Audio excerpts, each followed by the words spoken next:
Now don't close your eyes and don't try to hide. Or a silly spook, place it by your side. Shrouded in a dark disguise. They pretend to terrorize. Grim ghosts come out to socialize.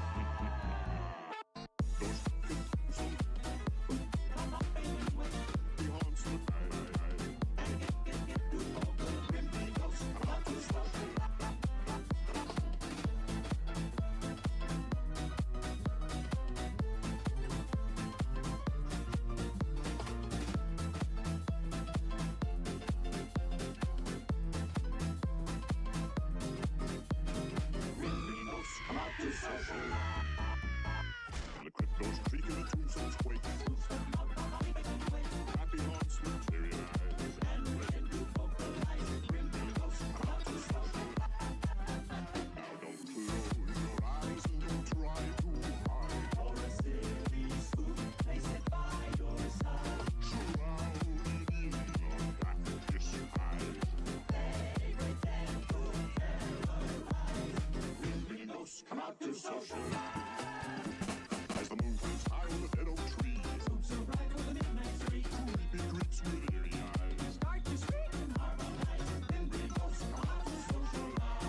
good evening, good evening, good evening, good evening.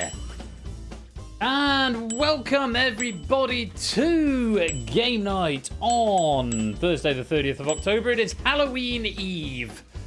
Did that do a transition sting then? Hang on. Is it doing the transition sting sound effect? I don't even know. Yeah, it is Dead Herrings, and also Naked. Oh, it doesn't do the capper emote because it forces it to caps. Have some pennies. Grams, well done on your first Game Night gold. Naked winner capper, but in caps, so it doesn't actually do the emote. Never mind. How you're doing? Here's a message from our sponsor, Flyboy. Happy Spooktober. Happy Spooktober to you indeed, and thank you for the 6 month resubscription there. Most grateful to you. Yeah, sorry I'm a bit late tonight. It's been journey in a car back from Wales tonight. It's been a good day broadly. Lots of positive things happening, but then yeah, long journey. Got back in just after 7:30. Had to eat, had to export packs and stuff. So slightly flying by seat of pants.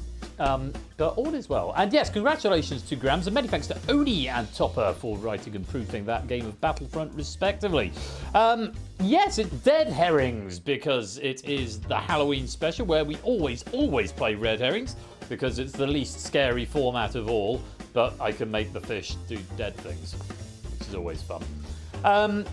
Lovely to have you all here. I don't want to waste too much time on the Yakety Yak because we're already running late, but good evening to G. Eisens and Stilger, SJ Lupine, Matt Spratt, Ardenfetz, Matt the Ref, JR, Oni, Colin, Solomon, Woollyback, Shapes, Prudes, BC, Flyboy, Necker, Grandma, Maxio, Lewis, Tom Cairns, Clive, Shadowmaze, CJ, John, Will, AB Me, Conradlac, Silent Marine, TVP, Loyoneer, Arcalago. If I get your name right. Welcome to you and Toot, and anyone else who is lurking, loitering, and lingering in the chat. You're almost welcome to be here. Thank you so much for joining. Yeah, Saturday didn't quite go in the direction that I hoped it to. We Googled that, but I don't want to dwell on the negatives. I've had a few days away from dev stuff on this side of things just to get my head in gear, and I'm going to look to make some Google that changes probably over this weekend before that comes back in a few weeks' time. And now I've sort of finished. It's sort of finished Google that. I can go back and make some other changes on other things. So it's all good. All good. Black Rabbit, welcome to the stream. Invasion McMikey, welcome on in as well.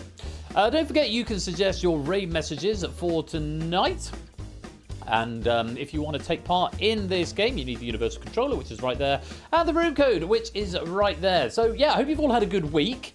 You got used to the dark evenings yet? So it's dark at like 4:30, 5 o'clock now. So yeah, it's winter is coming, as a wise Stark once said.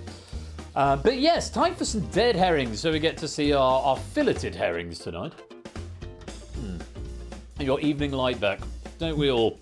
But on the plus side, it is lighter in the morning, or the mornings, for those of you who actually see the mornings.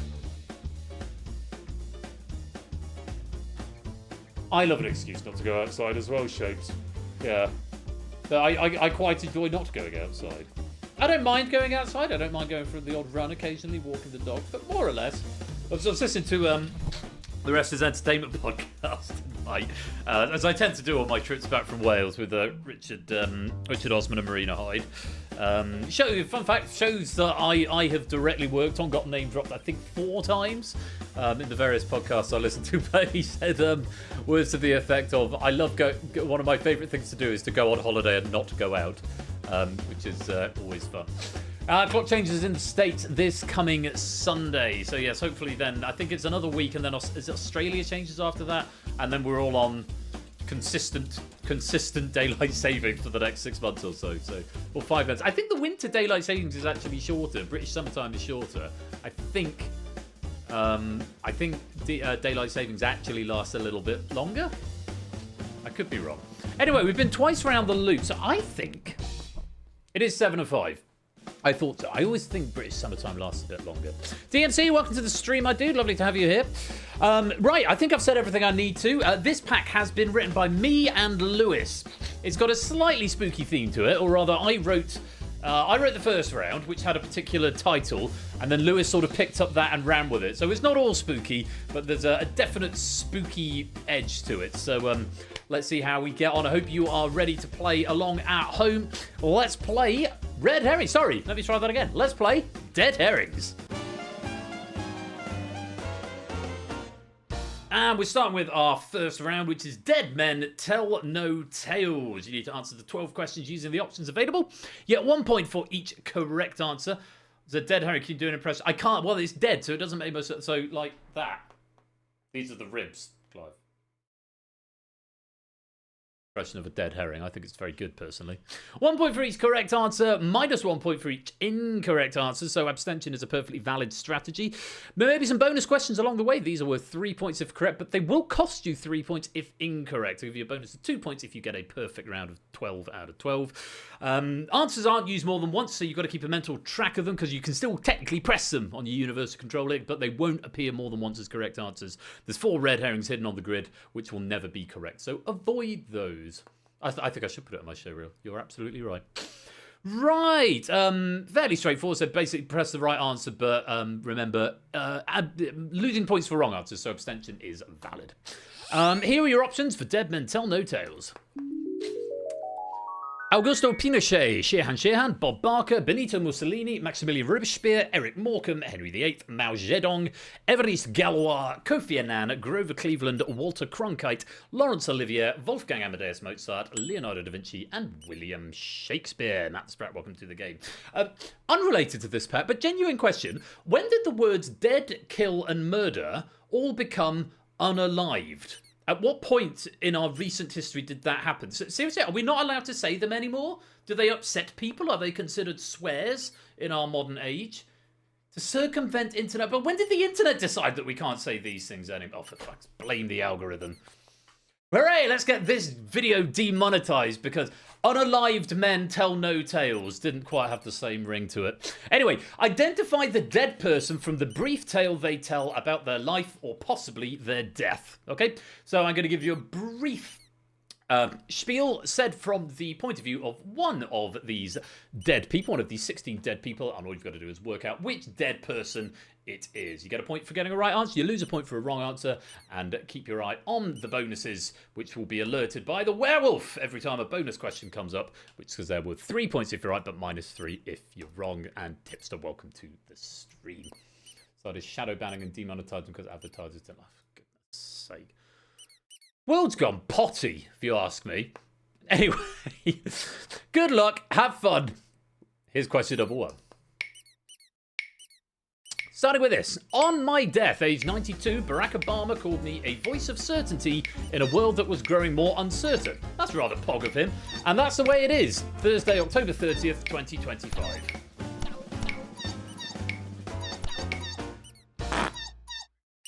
Walter Cronkite was the right answer.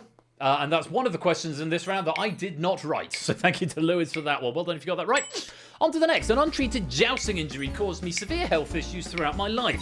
Some historians speculate that I literally exploded after I was buried. I also got married a few times.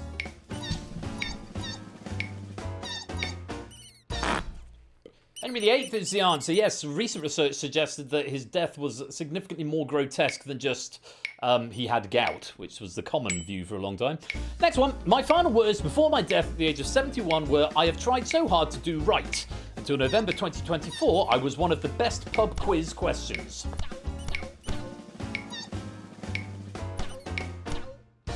Still is, apparently. Grover Cleveland, the only person to hold 2 non-consecutive US presidential terms until Donald Trump was elected in November last year for a second time. Next one.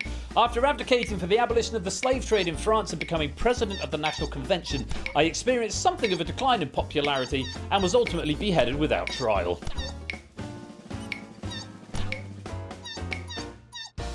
That would be Maximilian Robespierre. Maximilian Robespierre was the answer, one of the a controversial and divisive figure in the French Revolution. Here's a bonus question, 3 points if you're right, minus 3 if you're wrong. Take a look at this. I became the first government head to be arrested on the principle of universal jurisdiction. I died at the age of 91 without being convicted for any of the crimes for which I was accused.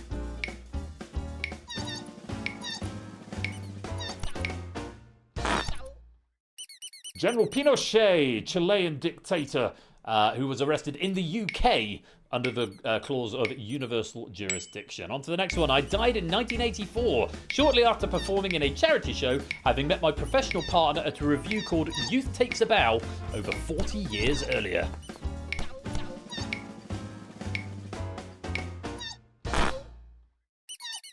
Eric Morecambe was the answer, famous for his partnership with Ernie Wise. Oh, you lucky people, it's another bonus. 3 points if you're right, -3 if you're wrong.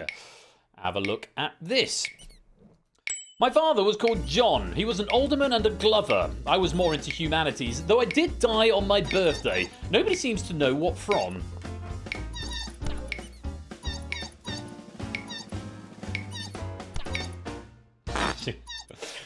William Shakespeare was the answer. Yes, famously died on his birthday, April 23rd. Most of us getting that. He was a toolmaker, like Keir Starmer's father.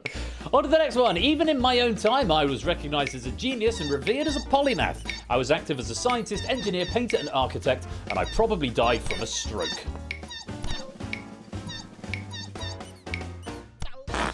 Leonardo da Vinci was the answer. Yes, polymath. Very talented in multiple disciplines. To the next one. When I died in 2018, aged 80, I was given a state funeral in my home country. Antonio Gutierrez described me as a global champion for peace, which is nice.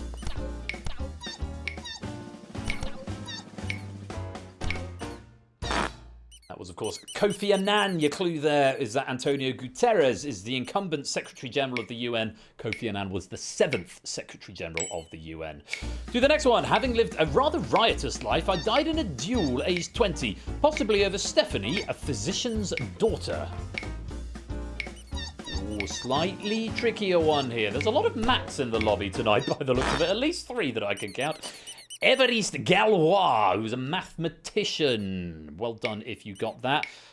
Question number 11, take a look at this. I was honoured with a life peerage in 1970 and died from cancer at my home in the village of Stenning, West Sussex in 1989, aged 82. Perhaps not the most famous thing about this particular person, but there aren't that many options left. Well done if you got Baron Olivier, Laurence Olivier, Baron Olivier of Brighton in the county of Sussex. And your final question for the round. A lifetime of chain smoking led to multiple heart and lung ailments, possibly Parkinson's disease, and I died in 1976 after killing a great number of my own citizens.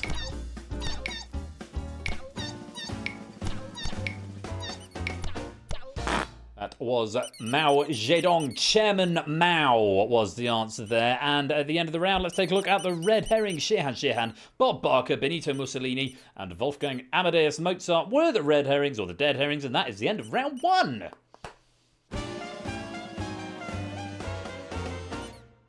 Plenty of points up on the board, but it's a strong start for Toot, who takes an early lead with 15. Cola and Matt tied up in second with 13. And there's another Matt, along with Shapes of Stilgar, in third with 12. But Sheg. No, Shehan. Lewis pointed out to me, Shehan seems to turn up every Halloween. My argument was that, yeah, I'm sure he's a very scary man. Shehan, of course, was the assassin of Senator Robert F. Kennedy. Is not themselves dead. Currently, Shehan, at the time of writing, is indeed still alive. Sugar, ooh, honey. Very good. Lovely stuff. Well, nice to see everyone's getting some points. A few players on negative points, but don't worry because you can't lose any more points from here on out. I do quite well here, or am I? Well, 2 of the mats are. Two mats are doing well. One's in the middle, and 2 of them are on the right-hand side. And one of them's right at the bottom. So there's 6 mats in play tonight, which is very interesting to see. So maybe mats are hedging their bets between them. Maybe at least one of them can medal. Oh, wouldn't it be nice if all 3 of them medalled? That would be very, very pog. Anyway, let's move on. Round 2. That Dead Men Tell No Tales. We're now moving on to On Stranger Tides. This is a point where you can probably recognise what the theme is that Lewis picked up and ran with. So there was not a plan to have a Pirates of the Caribbean theme running through this tonight.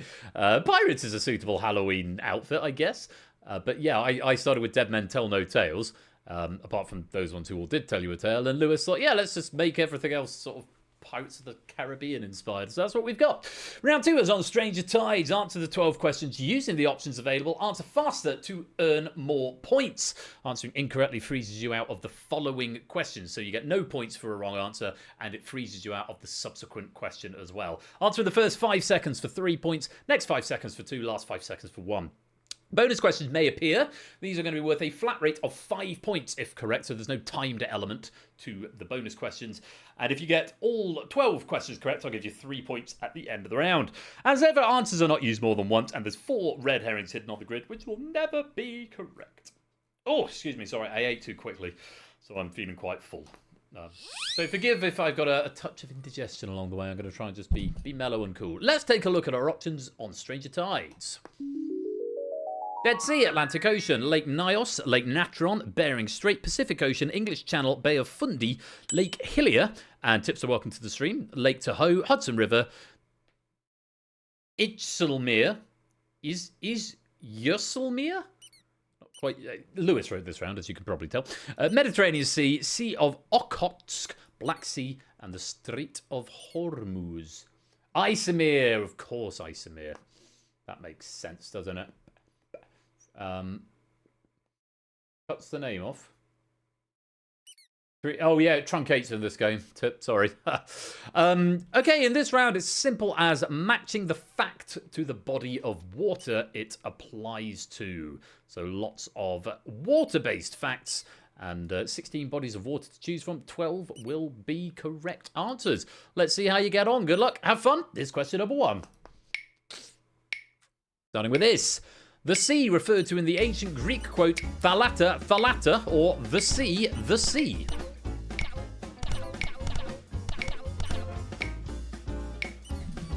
Oh, we're going to get our first sausage of the game.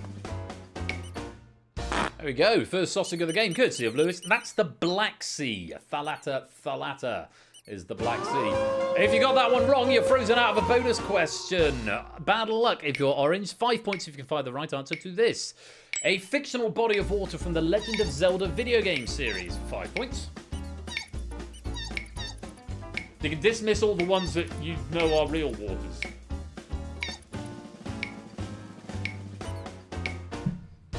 Well done. If you got that, not that one. Shapes is Lake Hylia, or Hylia possibly. I've not played The Legend of Zelda. Shapes frozen out of this question. Everyone else is back in. Here's a catchphrase.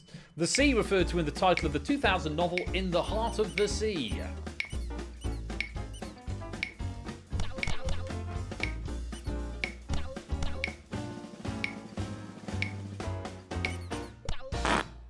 A little bit mean because it's actually an ocean. The Pacific Ocean in this case. Again, another sausage question and a few people frozen out. Let's go on to question 4, where US Airways Flight 1549 made a miracle landing in 2009. Yeah, pass is a valid strategy in this round. Of course, that freeze out can be very damaging because you can be frozen out of a bonus question, which obviously you don't want to do. That is, of course, the Hudson River, made famous by Tom Hanks, of course, in the 2009 film Miracle on the Hudson. Here's another bonus question, and everyone's back in, which is lovely to see. Take a look at this. It's water, has a pH of around 10.5. That is very acidic. Atlas42, welcome to the stream. Hopefully you've got the universal controller right there. There is the room code. Do come and join the game. A couple of people managing to get this one right. Lake Alkaline is what I meant. Yes, Lake Natron, Na in the name, which is for sodium, which is how you can remember properly. Is sodium alkaline? I can't remember. Orange if you're frozen out. Next question. The body of water separating the USA and Russia at their closest points. Stop it, Clive. Be nice.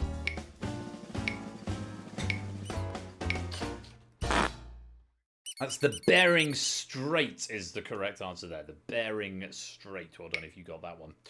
To our next one. In 1986, an eruption from it released a large, deadly cloud of carbon dioxide.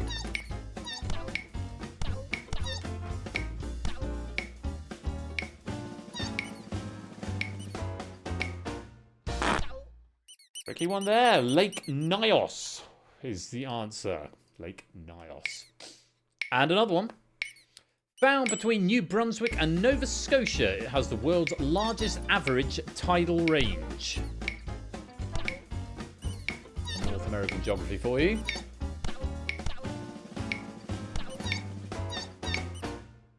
That's the Bay of Fundy, or Fundy, Bay of Fundy, up in Canada. Here's another bonus ballot to bench. Still got Giaz and Conrad Silent and Real Ma. You're all frozen out. Here's a question.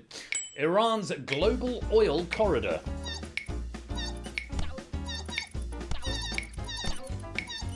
Few more people getting this.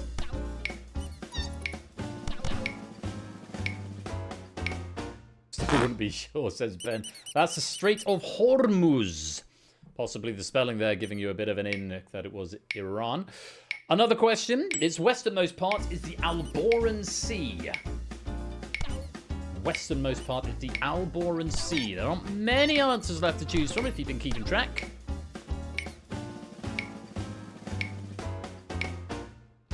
Not many having a go. That's the Med, the Mediterranean Sea. Its westernmost part is the Alboran Sea. And another. The sea referred to in the title of the 2024 film, The Young Woman and the Sea. Welcome to the Game Atlas.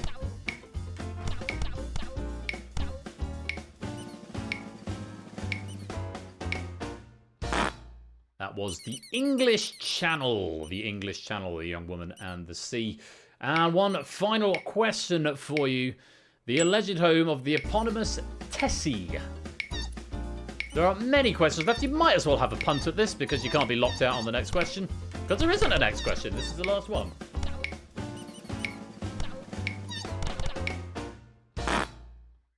Lake Tahoe was the answer there. And the red herrings. Dead Sea, Atlantic Ocean, Islemere, and the Sea of Okhotsk. Any bonuses going out in that round? Doesn't look like it. That's the end of round 2. So the Dead Sea is the deepest hypersaline lake in the world near Jerusalem. I think that's the one you can float in. And if you roll over onto your front, it's very hard to get back because it's... Is that the Dead Sea? I think that's the Dead Sea. The Atlantic Ocean, the pond, is what Lewis has written here. Sea of Okhotsk is a Russian lake north of Japan. And the Islemere is a lake in the Netherlands enclosed by a dam. So there we go. A slightly trickier round, as some of us are struggling with our tides there. But the scores on the doors. Toot has the lead now, 32. Ben's in second with 28. And we've got AB, me, and Cola tied up in third with 27. Still plenty of questions to go, though. Let's play on round 3. I wasn't playing, Clive. At World's End is the next one. Answer the 9 questions using the options available. Earn more points for each consecutive correct answer. So if your strap goes purple, it means you are on a streak. First question you get right is 1, and then 2, and then 3, and then 4, and then 5. So on. Abstain from answering, and it will preserve your streak. So if you get 1, 2, 3, 4, and then question 5 comes up, and you're not sure, you can abstain and preserve your streak. So the next question you get right would then be worth 5, and so on.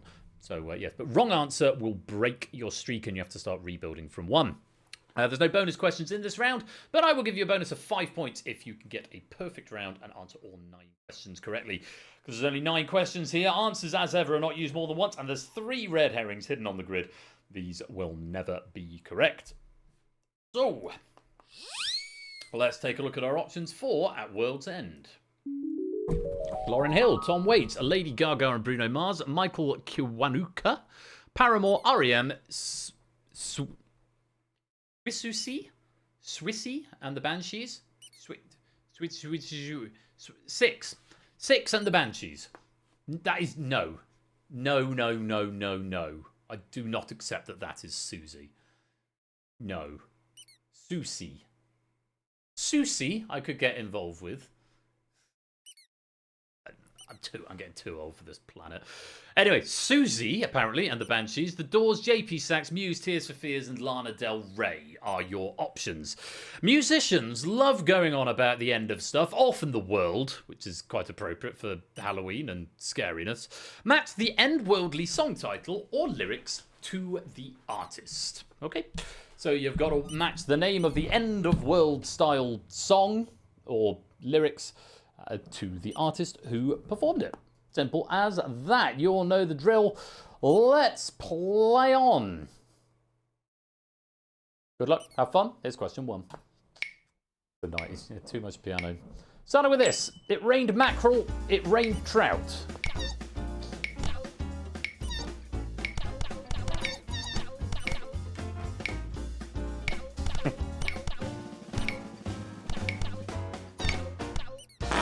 That would be Tom Waits, Earth Died Screaming, which turns out you can put the lyrics to Agadoo quite well also. Purple if you're on a streak. Your next question. The news.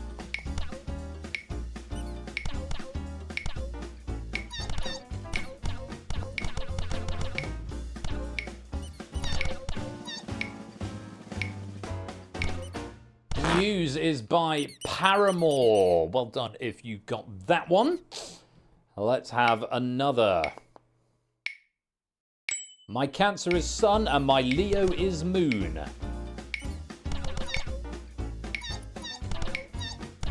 few more yays coming in for this question.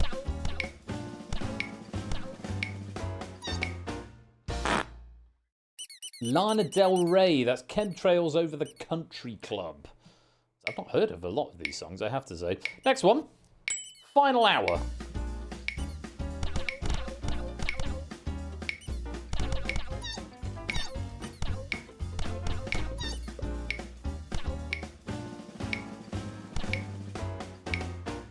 Yes, go red as often as possible, please. Lauryn Hill was the answer to that one there. To our next question. We will laugh, we will sing when the Saints go marching in.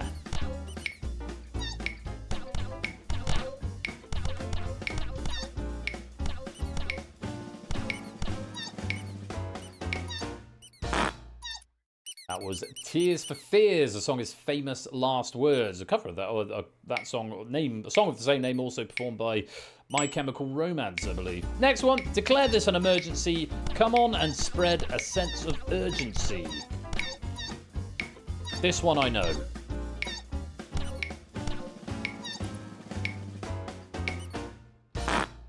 That was Muse from their song Apocalypse Please. Well done if you got that. Here is another one. If the world was ending.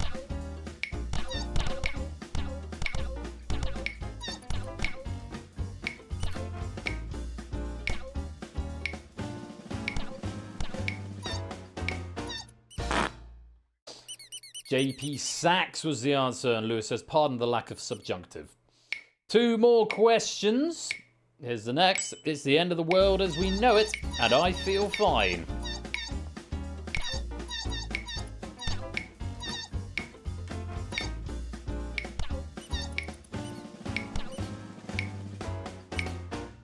It's the end of the world as we know it. REM, surpassed by Mick Lynch's dub, apparently. Final question. Cities in Dust. Might as well have a go at this one, because it's the final question of the round. Lenny Bruce is indeed not afraid. That's by Swizzle and the Banshees, or indeed Susie and the Banshees. Cities in Dust. The red herrings there, Lady Gaga and Bruno Mars, Michael Kiwanuka and The Doors. And that is the end of round 3. The Lady Gaga and Bruno Mars did release Die With a Smile. Michael Kiwanuka released Final Days. And The Doors released The End. But we didn't see any of those as questions. So they've also got end-related songs. But none of the ones that appeared on our grid tonight. So, at the end of round 3, Toot has 47. Solomon is in second with 37. Ben is in third with 35. But all of that can change. When will they release Shithead? That's a controversial thing to say, I would say, Toot. Swizzle and the Banshees coming in as a potential raid message for our tipster there. We've got one more round. It could make all the difference because there's still 50 points up for grabs here. Let's take a look at round number 4. It's Dead Man's Chest. Find the 6 correct answers that fit the criteria. I will also add that not all of the answers are dead here, and not all of the correct answers even are dead here. But we might be looking at man's chest slightly. Submit wrong answer, you'll be told how many you got right and be frozen out for 5 seconds. First to find all 6 wins 50 points. Subsequent correct submissions win 5 points fewer than the previous player. Davidovich, welcome to the stream. Lovely to have you with us. Answers will gradually be removed as gameplay progresses, and we will continue until 10 players have found all 6 or 90 seconds have expired. Right. Good. I was trying to catch up on the chat. Mention of Man's Chest. Yes, you might like this one, Shapes. Let's take a look at your options for Dead Man's Chest. Kiefer Sutherland, Gary Oldman, Chris Evans, Justin Timberlake, John F. Kennedy Jr., Channing Tatum, Pierce Brosnan, Colin Firth, Hugh Jackman, Justin Trudeau, Brad Pitt, Hugh Grant, Leonardo DiCaprio, Christian Bale, Tom Selleck, and Tom Hardy. Easy peasy, right? 90 seconds on the clock. Very best of luck to you all. I would like to know the 6 winners of People's Sexiest Man Alive. Only 6 of these people have won this award, the rest have not. 5 is the best I've got so far. Any more than a 5? 20 seconds gone. 10 seconds till we lose our first answer.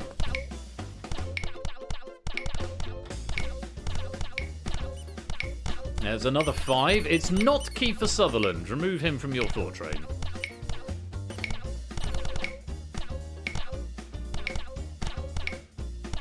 It's not Leonardo DiCaprio. That could be a big help. Remove him from your thought train. Still 5 is the highest I'm seeing. A few people have managed to find 5 now. It's not Justin Trudeau. Remove him from your thought train. Get him out of your head. Lots of 5s coming in. There's our first solve. It's Shadowmane picking up 50 points. Well done. It's not Tom Hardy. Naked Grandma is next for 45. Just under 30 seconds now. It's not Gary Oldman. 20 seconds to go. Matt the Sprat picking up 40 points. Clive solving as well. It's not Tom Selleck. That's your last answer to go. Few more solves coming in. That's AB Me, Tipster, G. Eisens, BC. Any more? Oni? And you get both sticks of Flyboy solves as the clock runs out, or in the grey sign. And there we go. So we did get 10 solvers in the end right there. And your correct answers, Chris Evans, who won in 2022. John F. Kennedy Jr. won Sexiest Man Alive in 1988. Channing Tatum won in 2012. Pierce Brosnan in 2001. Hugh Jackman in 2008. And Brad Pitt in 1995. The rest have not won Sexiest Man Alive. But those are the 6 who have. And it is all quite interesting, I think, because we did manage to get 10 solves. The sting had finished, but there was a little bit of grace time there. And the 10th player to solve was Flyboy, who picked up 5 points. And at the end of all that, 3rd place goes to Clive with 58. 2nd place goes to AB Me with 60. But tonight's winner with 68 points, gold medal going to them. It's Shadowmane, a.k.a. Matt. And Dogfish, welcome to the stream. Hashtag Matt wins indeed. Well, that was Dead Herrings for another year. I hope you had fun. Thank you to Lewis for working with me on the questions on that. We did that for anyone who's maybe thinking that was a little bit tough. We were slightly up against it time-wise. We had to cobble that together in the last sort of 24 hours or so. So apologies for the if it was slightly more difficult than normal. We didn't have a lot of time to work it down a bit. So. Yes, but I hope you had fun all the same. And we got to see my my Dead Herrings textures, which is always nice. My Dead Herrings sprites, which is always fun. Right, I'm going to play some adverts, and I'm going to top up my glass with even more apple ties, which would be very nice. And then we are going to war. It is bidding war coming up after the break. Adverts coming in for those of you who are not subscribed. Spooky Electro Swing for those of you who are. And thank you again to Lewis. I hope you had fun with Dead Herrings, and I will see you after the break.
mortals to the haunted. And when we return, we will be playing Bidding War. It's been written by Fluffy Bunny and proofed by Colo. It's a special extended edition where we should have up to 15 people getting through round 2. I do hope you will stick around for it. Take this opportunity to go stretch your legs, get some more snacks, get some more drinks, pop to the loo, and we will be back in about 5 minutes' time. Don't touch that dial. We'll be right back. The moldering sanctum of the spirit world will accommodate you and one or two loved ones. Kindly watch your step as you board. Oh yes, and no flash pictures, please. When the crypt goes creaking, the tombstones quake. Happy months, spooky.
Spooky.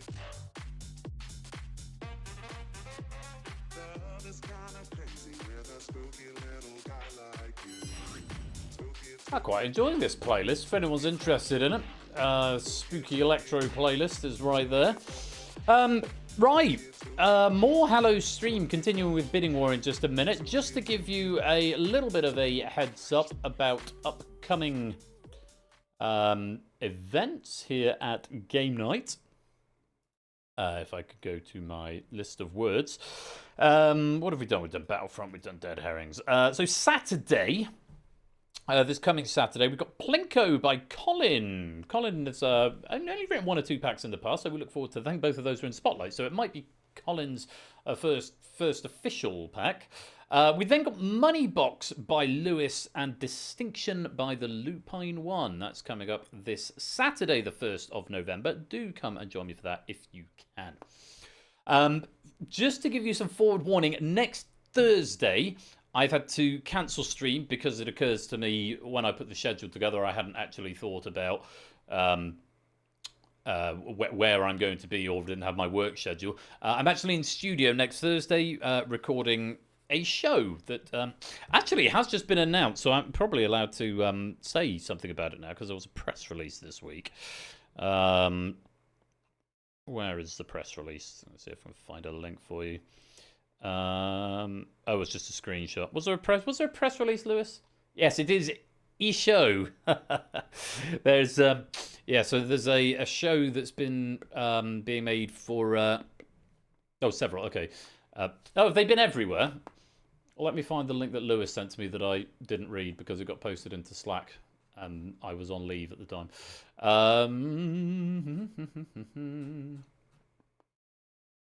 Where have you put it, Lewis?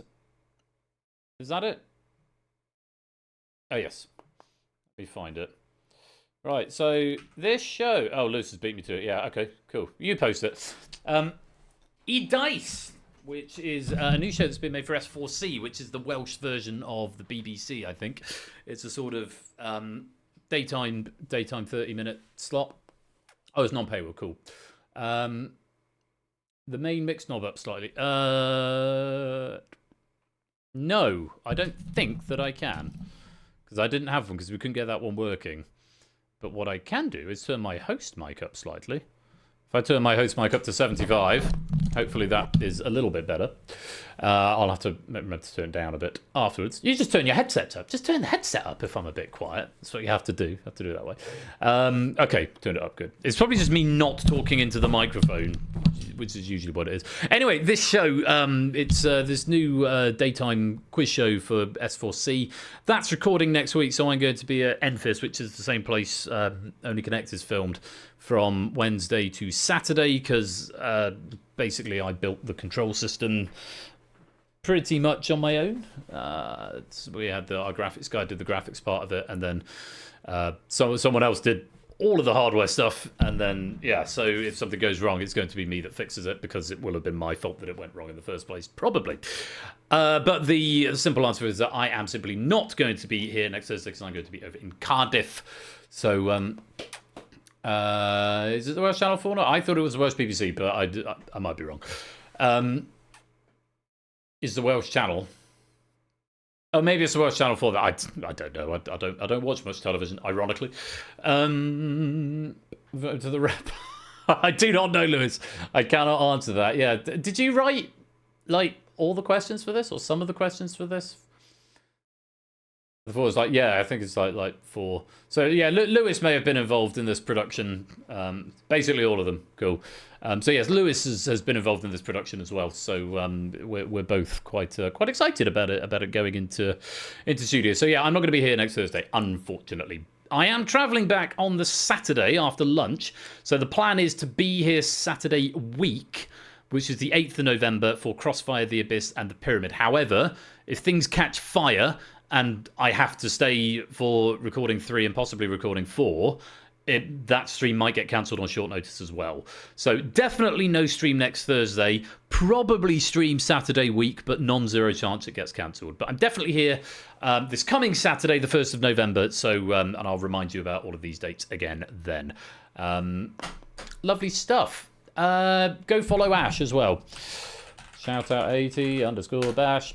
Not sure what's going on at the moment on his side of things. Still not got an official stream schedule from him, but I understand tout le monde veut prendre sa place.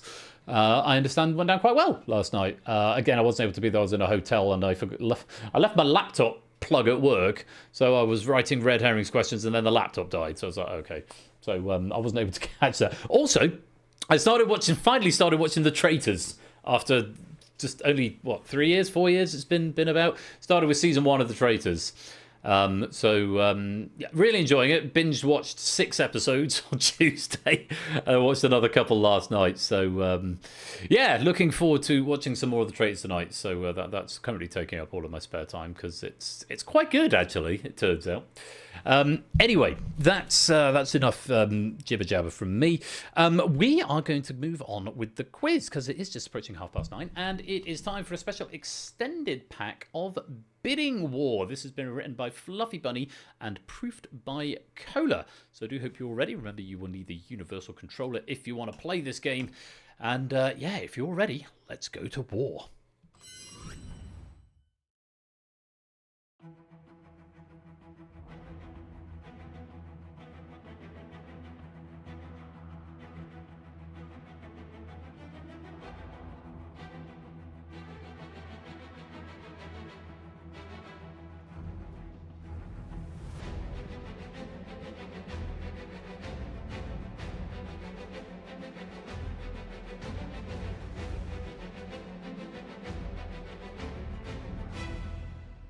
Welcome to Bidding War. Welcome to Bidding War. To join the game, please visit persephoneschair.itch.io/game night and join with the room code WCVD. WCVD is what you need. Come and join the game. First 10 warriors in and right quick. We're going to need at least 15 to make this game work because that's what we need for round. That's how many players we'll get into round 3 tonight. Very grateful to Fluffy for writing these questions, and indeed to Cola for proofing them. Yeah, so again, we've got a distinctly spooky theme running through these. Is the balance okay? I'm hoping the balance is okay because I've gone back down to regular volume on the mic, so I'm hoping it's all coming through loud and clear. As ever, do go and join the Discord if you would like to. All good. Thank you, Solomon. Do head on over to the Discord because you get the most up-to-date information about stream stuff. I'm going to take this opportunity while you come and join the game to go through the raid messages. Clever. Oops.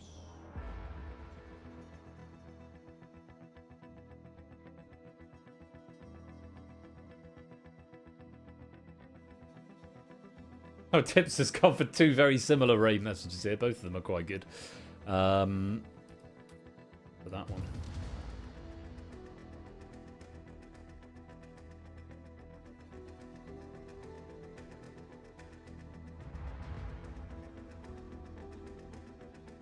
That's clever.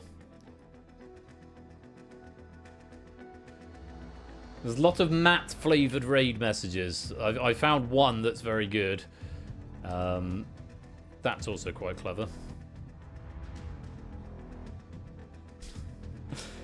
Tips has put a 3rd raid message through in a similar vibe. That one's not getting a thumbs up.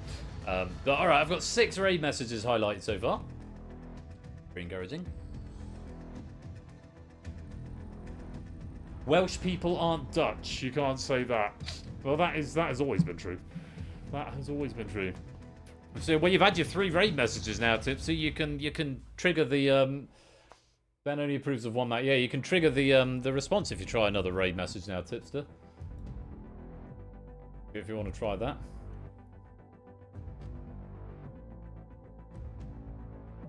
Hello, Sam. I'm sorry the tool isn't loading for you. Which tool? Have you got the right room code? Oh, what a shame, Tipster. What a shame. Yeah, it won't work again. It'll only do it once. Hello, Cola. Welcome to the stream. Oh, yeah, welcome to the stream. You've been here for ages. Sam, what's your grief with the tool? Oh, apparently your grief with the tool has come to an end. Were you typing the room code wrong? WCVD.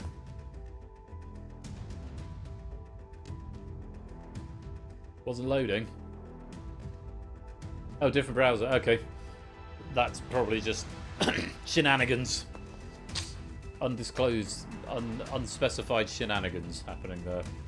Right, I'm going to give you another 30 seconds, and then we are going to begin the game. This is a game where you do need to get in at the start of the game, or I think before the end of round 1, possibly, if you want to take part.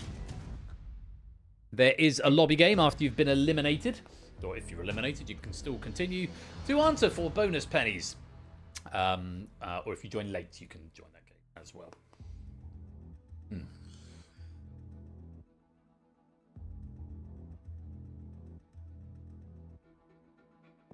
Unspecified shenanigans. Indeed. Right, 10, 9, 8, 7, 6, 5, 4, 3, 2, 1. 24 warriors in. Only one can emerge the champion. Let's go to war. Here's how to play. Round 1. Opening gambits. So you are going to face 5 questions. Before each question, you'll be shown a category. Based on that category, bid from 1 to 3 points, up to a maximum of your current score. I've given you all 10 points to start you off. Abstention causes a default bid of 1, and you've got 8 seconds to place each bid. Yeah, I'm aware, Tipster, that has been pointed out in every game of Bidding War since the chair caught fire. I've still not found the extinguisher yet. Answer the question right, you win your bid. Get it wrong or abstain, you lose your bid. 15 seconds to answer each question. If you run out of points, you are eliminated from the game. Simple as that. So, yes, we'll turn. Yes, it's aesthetic. The reason for that is because the camera used to be in the game, and then I realised it's just much better having the camera up here, and I needed to put a different texture on that chair, and the fire was handy, so I went with that. The chair is on fire. So, good luck to you all. Let's play. Question number 1. Get ready for the category. The category is religion. Religion.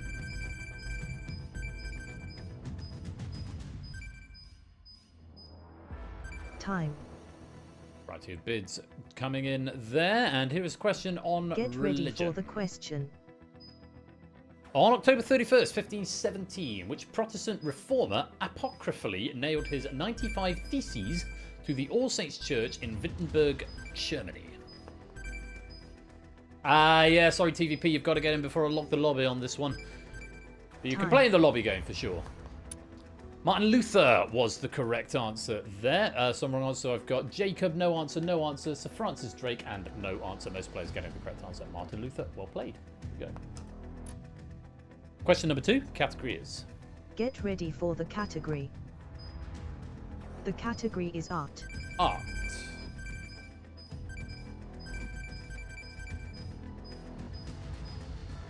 Time. And the question. Get ready for the question. October 31st, 1632 is the birth date of which Dutch painter who painted Girl with a Pearl Earring?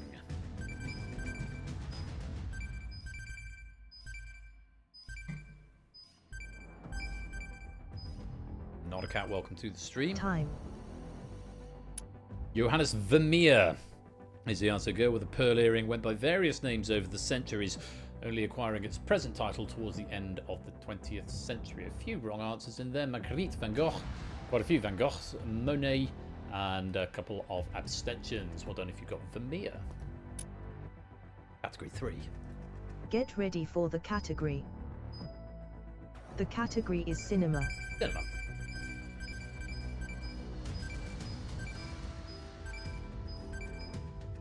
Time. Okie dokie, and the question. Get ready for the question. October 31st, 1962 saw the release of a psychological thriller starring Bette Davis and Joan Crawford titled Whatever Happened to Baby Who?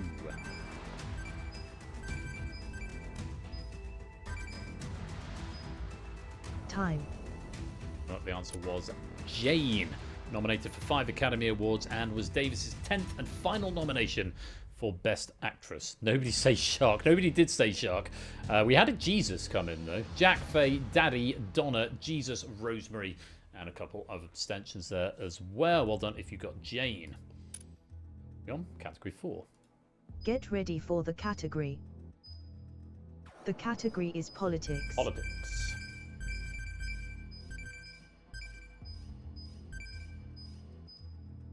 Time. And there's your time. Here's your question. Get ready for the question. On October 31st, 1984, which Indian Prime Minister was assassinated by her bodyguards?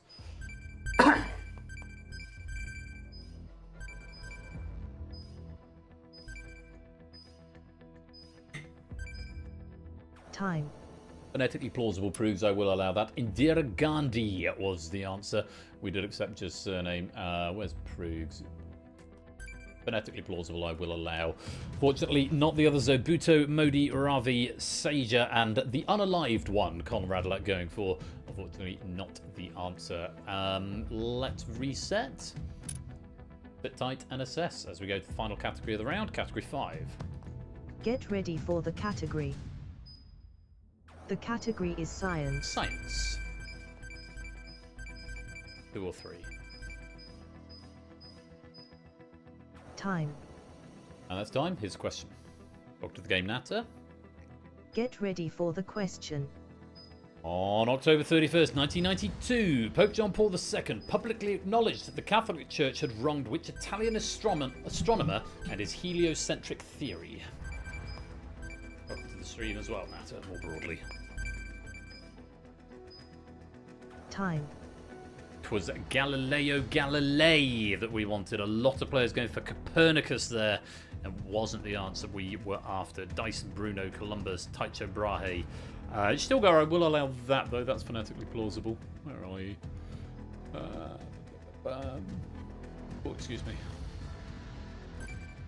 Galileo, yes. Phonetically plausible. We will allow that. That is the end of question 5, and it's the end of round 1. End of round 1. So no casualties in that. 24 warriors started, 24 warriors remain. The high score at the moment is a few players with the maximum there, 25 being the maximum. Shapes, Clive and Ralph all hitting at that maximum 25, bidding 3 on all 5 questions and gave them all right, so ending on 15 points. Sam with 23. And anyone else? No, a couple of 19s up there, Ben and Fetz. But that's just the first portion of the game. From here, it's going to start getting a little more interesting. Those on lower scores, don't worry, you can still make up the gap. Plenty of questions to do it, though. Obviously, make sure you keep at least 1 point at all times or you will be eliminated. Vertigo, welcome to the game as we play on to round 2. Round 2. Top Gun. It's Top Gun. You're going to face 15 questions. Gameplay's the same as round 1, except the maximum bid will increase by 1 with each question starting at 5. Additionally, the fastest high bidder to answer correctly is granted passage to round 3. If the fastest high bidder has already been granted passage, passage will be granted to the next fastest high bidder. Higher bids take priority over speed when ordering. In other words, if you want to maximize your chances of gaining passage, you not only have to be fast, you have to bid high. But of course, bidding high puts you more at risk of losing points and obviously elimination as well. If you run out of points or fail to obtain passage to round 3 by the conclusion of the final question, you are eliminated from the game. Simple as that. So 15 questions is what you're going to face, which means there is room for 15 players in round 3. We may not necessarily get 15 players, but we'll see what happens. Remember, the higher you bid, the more likely you are to gain passage, but it is not a guarantee. The first few questions, when people have significantly more than the maximum bid, it is more likely that players bidding the maximum of 5 are going to be the ones getting passage. But let's see how the game plays out. Good luck to you all. Let's take a look at our first category. Get ready for the category. The category is phobias. Phobias.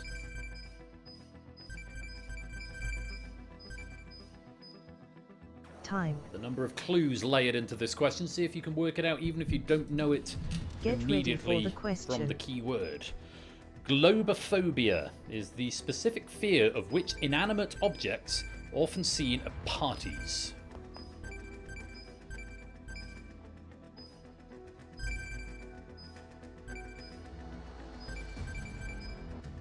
Time. Good educated guesses coming in there. The answer was balloons. Balloons is what we wanted. Wrong answers: plants, disco balls, ice cubes, spheres, disco ball, balls, bowl, earth, and glasses. Unfortunately, these are incorrect. Well, then if you said balloons, though, getting your bid. CJ, I'm afraid you are due for elimination. Thank you very much for playing, but I'm afraid your war is over. Spinks, you have been eliminated. Spinks. Okay, my top 5 all bid the maximum of 5. Third fastest was Lupine in 3.9 seconds. Second was Oni in 3.46 seconds. And the fastest player in the first to gain passage is... Passage has been granted to Ben, with a bid of 5 and a response time of 3.24 seconds. 3.24 seconds is pretty quick. Well done, Ben, with that maximum bid as well. You are the first player to go blue. Remember, once you've gotten passage, though, you must keep answering in order to stay in the game. If your points go down to 0, even if you've gotten passage, you will still be eliminated. So you're still an active player, not a passive player. Make sure you keep bidding and keep playing. On we go to category number 2. Get ready for the category. The category is literature. Literature.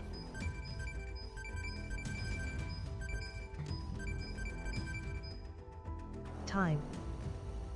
Couple of 6s in there. Couple of maximum bids. Get Let's ready see for the where the question. question goes. On literature. A red balloon is held by Pennywise, a leading character in which Stephen King horror novel from 1986.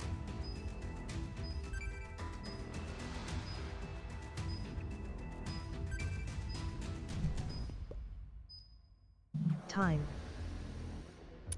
It, Stephen King's It. It's a monstrous shape-shifting predator that primarily appears in the form of Pennywise the dancing clown to attract its preferred prey of young children. Yes, the It department indeed.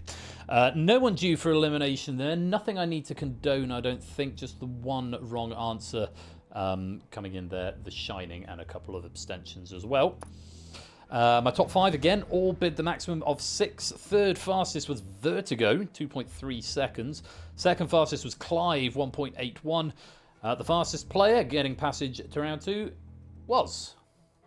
Passage has been granted to Sam, with a bid of 6 and a response time of 1.67 seconds. Now, I know you only had to type 2 letters plus the return button, but 1.67 seconds is still jolly quick. Very well done indeed, Sam.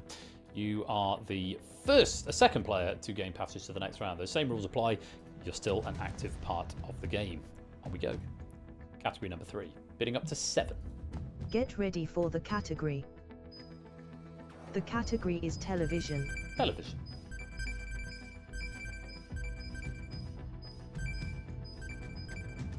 Time. Got a few 7s coming in here. Let's take a look. Get ready for the question. Cousin It originally appeared in which 1964 TV series?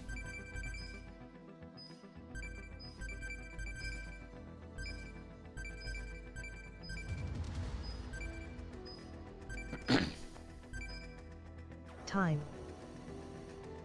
A couple of players going for the Munsters, but the answer was the Addams Family. Cousin It is a diminutive hirsute being, his visible form composed entirely of floor-length hair.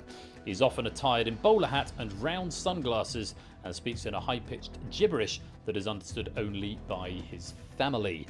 The top 5, again, all bid 7. Third fastest was Shapes in 3.64 seconds. Second fastest was Vertigo in 3.4 seconds. Nothing I need to condone there. The Monsters cheers. Keeping up appearances is a bold punt, but not the answer. Brady Bunch also wrong. Shapes was third, Vertigo was second, and in 3.28 seconds the fastest player was... Passage has been granted to Clive, with a bid of 7 and a response time of 3.28 seconds. Very well done, Clive. Third player to get passage. Remember, you are still in active play, so do keep bidding and answering as we move on to question number 4. Here's your category. Bidding up to 8. Get ready for the category. The category is sport. Sport.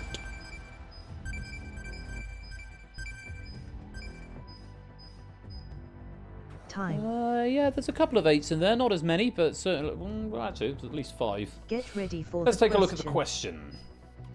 What is the nickname of former BDO World Darts Champion Martin Adams?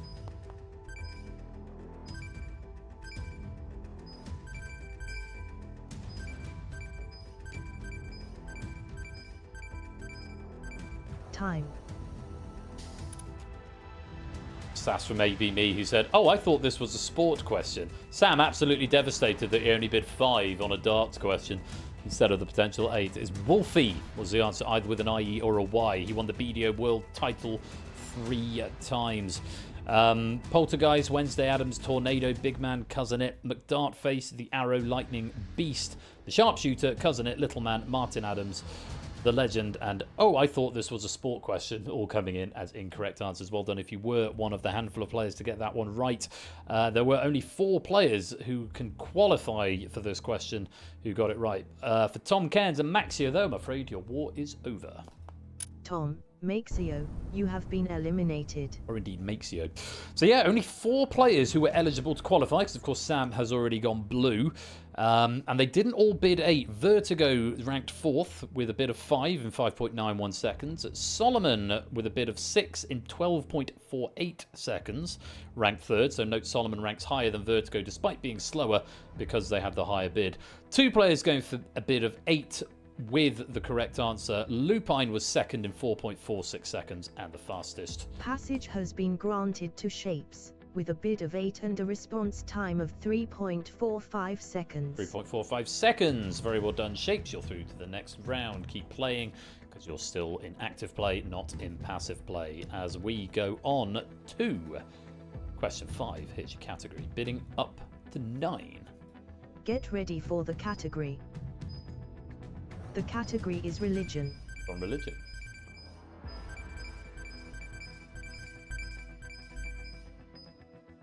Time. Quite a few 9s in here. Get Take a ready look for at the the question. Which Egyptian god of funerary rites is typically depicted as a man with a jackal's head?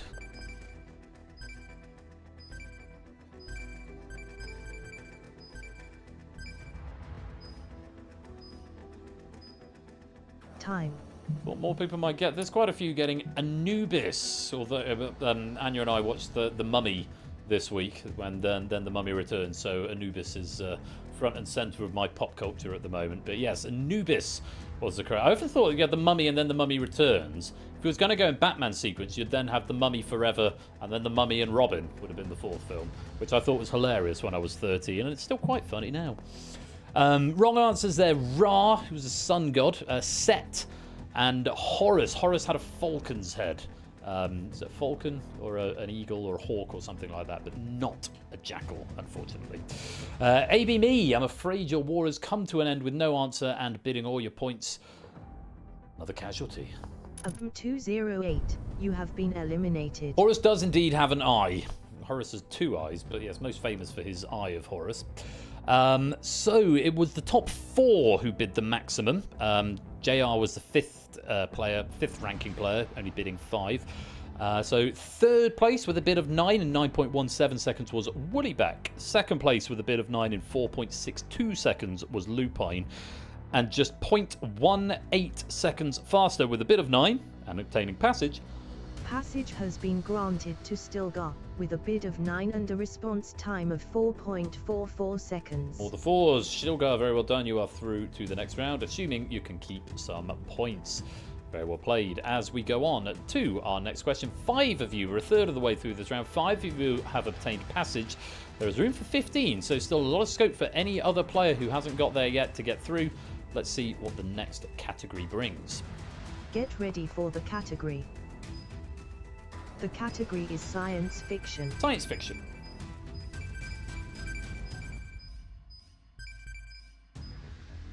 Time. Quite a few maximum bids of 10 coming in here into double figures. Get ready of for bidding. the question. Here's your question. Anubis is a powerful Goa'uld in which TV science fiction series?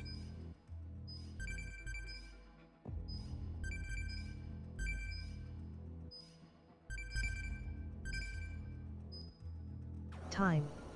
And that's time. Quite a few right answers there. Stargate, specifically Stargate SG-1, but we did... We're not going to do the correction of Ben's pronunciation anymore. We agreed we weren't going to do that unless I specifically ask for something. Thank you. Please and thank you. So, Stargate was the... My broken G key holding me back. Yeah, so nothing for me to condone there. Conradlac, unfortunately, you're out of points and your war is over. Conrad, you have been eliminated. So top 5, again, all bid the maximum of 10. Ardenfetz was 3rd in 5.02 seconds. JR was 2nd in 4.63 and just 0.05 seconds faster, also with a bid of 10 and obtaining passage. Passage has been granted to Ralph, with a bid of 10 and a response time of 4.58 seconds. It was Ralph. Very well done. The 6th player to obtain passage. You are through to the next round, assuming you can keep hold of your points. Very, very close there. 0.05 seconds between first and second. That's the way it goes. JR will have another bite at the cherry on this next question, bidding up to 11. Let's take a look at the category. Get ready for the category. The category is music. Music.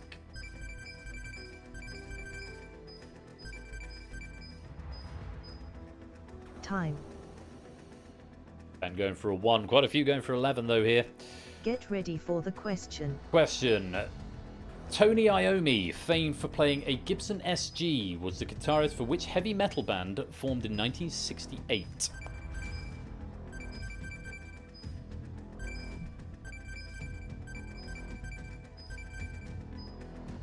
Time.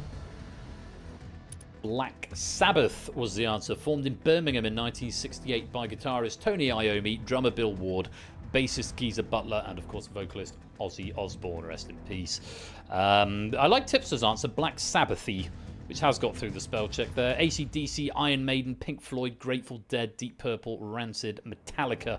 All of those incorrect answers, I'm afraid. No one due for elimination there, but we have got only 4 players eligible to qualify. And this is quite interesting because only one of them bid the maximum. Solomon was 4th, 14.48 seconds and a bid of 2. Prugs, 9.59 seconds but a bid of 4. Vertigo, 9.39 seconds but a bid of 8. The fastest, well, not the fastest player, but the highest bidder to get it right was actually quite slow, 13.57 seconds. But the only player eligible to qualify who bid the maximum. Passage has been granted to Suxianthib, with a bid of 10 and a response time of 13.57 seconds. It was Tipster, for those of you interested. And TTS doing a much better job of the pronunciation than I did. Yes, Tipster, you were the only player to bid the maximum and get it right who was eligible to qualify. I think Sam bid the maximum as well there. Did Sam bid the maximum? Did you bid the maximum, Sam? Yes. So, so Sam and Shapes as well also bid the maximum, but they've already qualified. So obviously weren't eligible. So yeah, you were the only player with a bid of 11 to get it right, so it doesn't matter about the time. So this is the point in the game where bidding high is not necessarily the only strategy to get you through.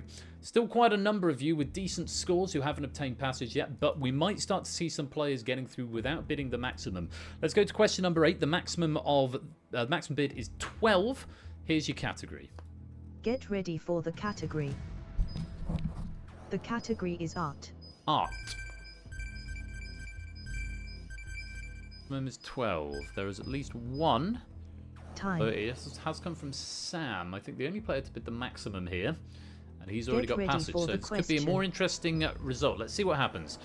El Aquilara, or Witch's Sabbath, is a 1798 painting by which Spanish artist?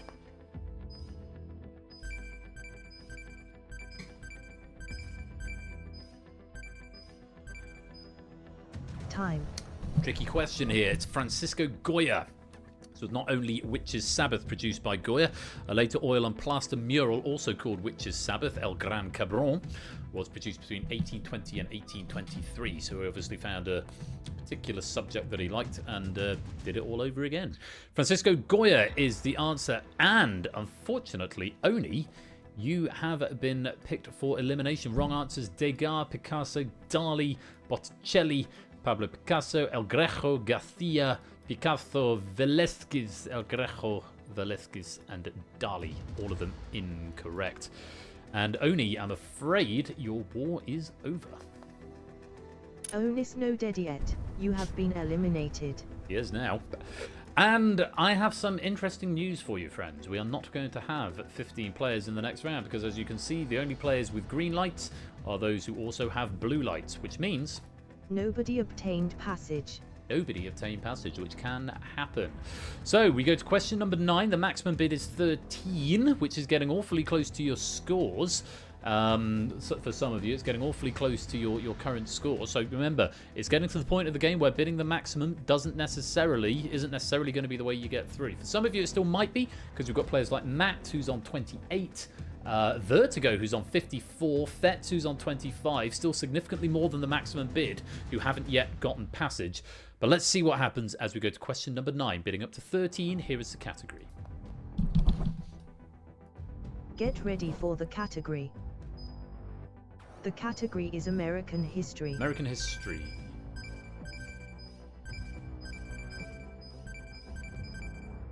Time. Okay, no 13s as far as I can see, though I may be wrong. Let's see what the question brings on American history. Found 1.25 miles offshore from San Francisco.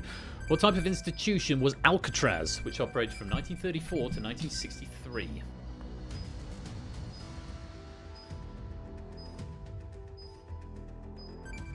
Time. It was a prison. No drama there, just an abstention from Colin. Only in use for 29 years, it held some notorious criminals, including Al Capone, Robert Franklin Stroud, aka the Birdman of Alcatraz, George Machine Gun Kelly, and Bumpy Johnson. Got a bit more on that? Yeah, we have. Oh, Colin's unicorn died. Sorry about that, Colin. I say that like it was my fault personally. I didn't do it on purpose, but yes, we're having a little bit of a deviation from the gradually increasing difficulty curve. We've got a little bit of a difficulty wave going on in this pack, so going to keep you all on your toes. No one getting eliminated there, which is nice to see, and indeed nobody bidding the maximum. So certainly no one qualifying with the maximum. So let's just go through. Third was Ardenfett with a bid of 6 in 4.32 seconds. Second was Solomon Dudley with a bid of 8 in 15.37 seconds. And passage has been granted to... Passage has been granted to Real Mat with a bid of 8 and a response time of 4.39 seconds. The trainer club for Real Madrid, Real Mat. What a Mat. Bid of 8 in 4.39 seconds. 8 out of 13 was the highest bid that was given by a player who got it right. So yes, I'd like to keep you all guessing, and I'm actually starting to wonder if it might not be a better tactic for bidding war to have a little bit of ululation in the stuff. Oh, hello. Chrissy Dan with the raid of 17. Meredith Musing, welcome on in. You've ruined my poop deck. I'm ashamed. Fluffy, welcome to the stream. Also, Meredith Musing, Pokenuts, Liari, Quizzy Dan, Inkjet Demon. Welcome all of you. Dan, thank you for that raid. How was stream, my dude? We are just playing a spooky game of Bidding War. Everyone should go and follow Dan. Wholesome puzzle and crossword and quiz content over on his side of things. He's a good egg, salt of the earth, and you should definitely go and follow him. Good to hear, Dan. If anyone wants to come and play Bidding War, you need the Universal Controller, which is right there, and the room code, which is right there. For those of you who don't know me, I am Royal Flush. I host game nights on Thursdays and Saturday nights, interactive quizzes that you can take part with at home.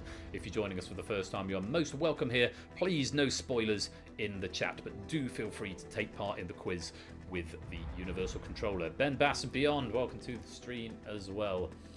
Go take out the bins. You do that. My bins go out on Thursday as well. Have fun with that, Dan. If you need to go chill post-stream, that's fine. But if you want to come and hang out and do some quiz, you're very welcome to do that as well. Thank you again for that raid, and welcome on in, Raiders. We're going to play on. Our next question is going to be a maximum bid of 14. We've still got a number of players who haven't obtained passage yet, and still a number of players with decent scores. And remember, this is not necessarily the maximum bid is going to be the one to get through. The last two questions have gone out to...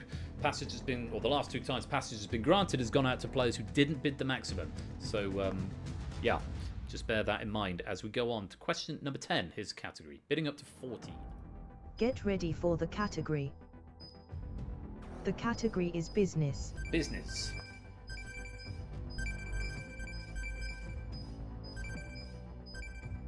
Time. Yes, this is a quiz type deal, Ben Bass and Beyond.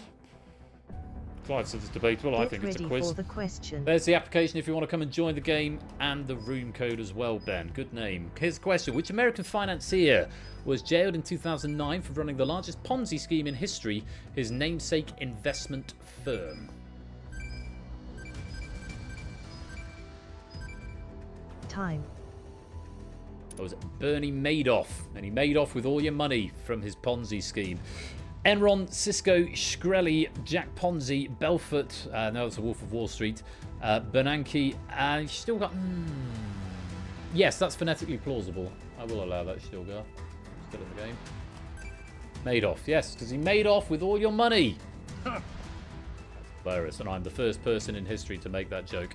Conradlac, I can't condone you in the behind-the-scenes game. I would have condoned that because it is close enough, but unfortunately I can't click you because you no longer have a podium. So apologies for that.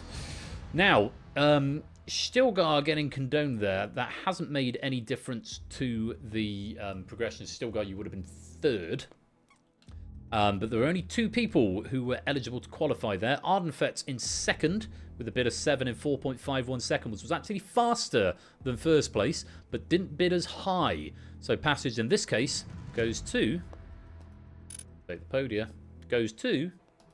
Passage has been granted to Proogs, with a bid of 9 and a response time of 6.23 seconds. The Proogs marginally slower than Fetz there, but with the higher bid of 9... means Proogs has gotten passage to the next round with a bid of 9. Potential bid of 14 could have gone in there. But Proogs, it's enough to get you through. Let's play on. Our next question, you can bid up to 15 on this question. And here is the category. Get ready for the category. The category is European history. European history. Bidding up to 15. Time. There is at least 115 that I've seen come in from Flyboy, front and centre there. Get ready for the question. Which French patron saint who was burned at the stake in 1431 is commonly referred to as the Maid of Orleans?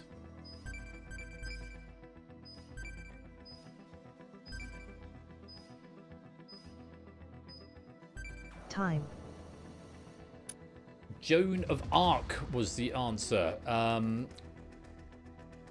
Yeah, Flyboy, that's close enough for me. Jeanne d'Arc. The E and the O, not quite in the right place, but I'm feeling charitable on that one, so I think I will allow it. Louis, though, Tipster. Interesting punt for Louis, but no, that's not the right answer, Tipster. I suppose worth a guess if you've no idea, but not the one, I'm afraid. So, Flyboy getting condoned there. Rudes. G-Eisens, unfortunately for you, you only had 1 point left. You didn't give me an answer. Your war is over. Jeezens, you have been eliminated. Jeezens gets eliminated. And so, third fastest was Vertigo. Well, not fastest, but third place with a bid of 5 in 3.99 seconds was Vertigo. Second, with a bid of 11 in 10.39 seconds, was Woollyback. But thanks to my quite generous condoning, Passage has been granted to FLYB0Y1, with a bid of 15 and a response time of 6.61 seconds. 6.61 seconds. You did bid the maximum. It's the first maximum bid qualification we've seen for a while. Very well done, Flyboy. We will see you in the next round, assuming you can keep your points. Right, let's change the lights because we have got 4 questions to go. Shadowmane, Vertigo, Colin, JR, Woollyback, Solomon, Fetz. 1, 2, 3, 4, 5, 6, 7. 7 players looking for passage from 4 questions. We could have 14 players getting through this round. Vertigo with the highest score, 55. And Fetz on 42. JR's on 20. Woollyback's on 22. Solomon on 15. Shadowmane on 6, Colin on 5. Could still go any which way. Next question. Bidding up to a maximum of 16 points. Here is the category. Get ready for the category. The category is film. Film. He died for our wrong answers as Jesus gets eliminated. Time. Okay, there is at least Get 1 or ready 2 for the 16s in question. here. Whether they're from live players or not, we'll find out. Film. Joan Cunningham is a leading antagonist in the final film of which horror slasher franchise?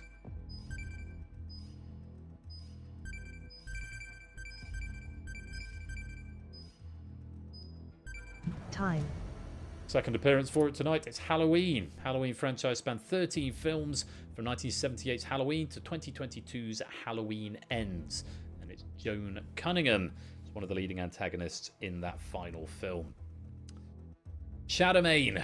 Unfortunately for you, the game can go no further. Just to check the wrong answers. Scream, Saw, Friday 13th and Friday 13th. All of those incorrect. And Shadowmane, I'm afraid your war is over. Shadowmane, you have been eliminated. Is it Halloween soon? Yeah, it might be tomorrow. So just 2 players eligible to qualify. Second was JR with a bid of 3 and 11.33 seconds. Marginally faster than our qualifying player, who was 11.51 seconds.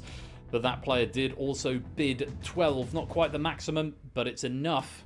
Passage has been granted to Vertigo, with a bid of 12 and a response time of 11.51 seconds. Very well done, Vertigo. Persistence has paid off. You finally gotten there, and a decent score of 67 to go into round 3 with. Very well played. Yeah, Prudes, I shit you not. A house around the corner for me has got its Christmas lights up already. I think it's the earliest I've ever seen, end of October. I'm not even kidding. It's ridiculous. Halloween was the answer there. So, with 3 questions to go, Shadowmane took a drop, which means it's just Colin, JR, Solomon, Woollyback, and Fetz. 5 players battling for 3 spots, although Solomon and Colin both on single figures. And, of course, you've still got to get the question right. So, bear your bids in mind. Good luck. Here is category number 13, bidding up to 17 points. Get ready for the category. The category is culture. Culture.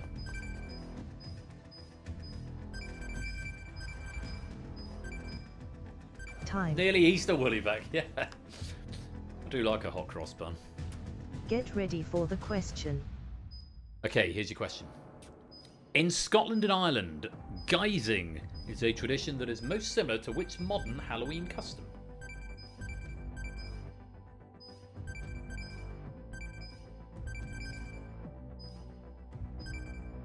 Time. Trick or treat, or trick or treating, tricking and or treating. Yeah, trick or treat, which is something I've never quite gotten the hang of. To be honest, I never really celebrated Halloween growing up. It was sort of, I think I remember our primary school discouraged us from doing trick or treating because they thought it was like really bad or something, rather than just, you know, a bit of fun and an opportunity for kids to dress up in fun costumes. But hey ho. I did go to a Catholic school though, so there's that. But yeah, Scottish children traditionally donned costumes and pretended to be malicious spirits as they went guising around the local streets. No one due for elimination on that question, and no wrong answers from our main game. Just a couple of abstentions from Solomon and Betts there. 3 players who were eligible to qualify got the question right. Third was Colin with a bid of 1 in 5.14 seconds. Was the fastest of the 3. But only bidding 1. JR was second with a bid of 6 in 6.29 seconds, and with a bid of 9, getting passage. Passage has been granted to Droimolan, with a bid of 9 and a response time of 15.15 seconds. Slow and steady, Woollyback. That bid of 9 is enough to get you through. Very well done. We will see you in the next round. And he's gone to do his bins, Liari. He did mention it, so I think he's gone to put them out. So, 2 questions to go. 4 players, beg your pardon, without passage. Colin, JR, Solomon, and Fetz. Remember, you've still got to get them right. Advantage slightly with JR and Fetz with the slightly higher points, but it does come down to whether you get them right as well as your bids and your speed. Let's take a look at the category for question 14. Bidding up to 18 points. You've not done your bins yet. Make sure you do. Get ready for the category. The category is games. Games.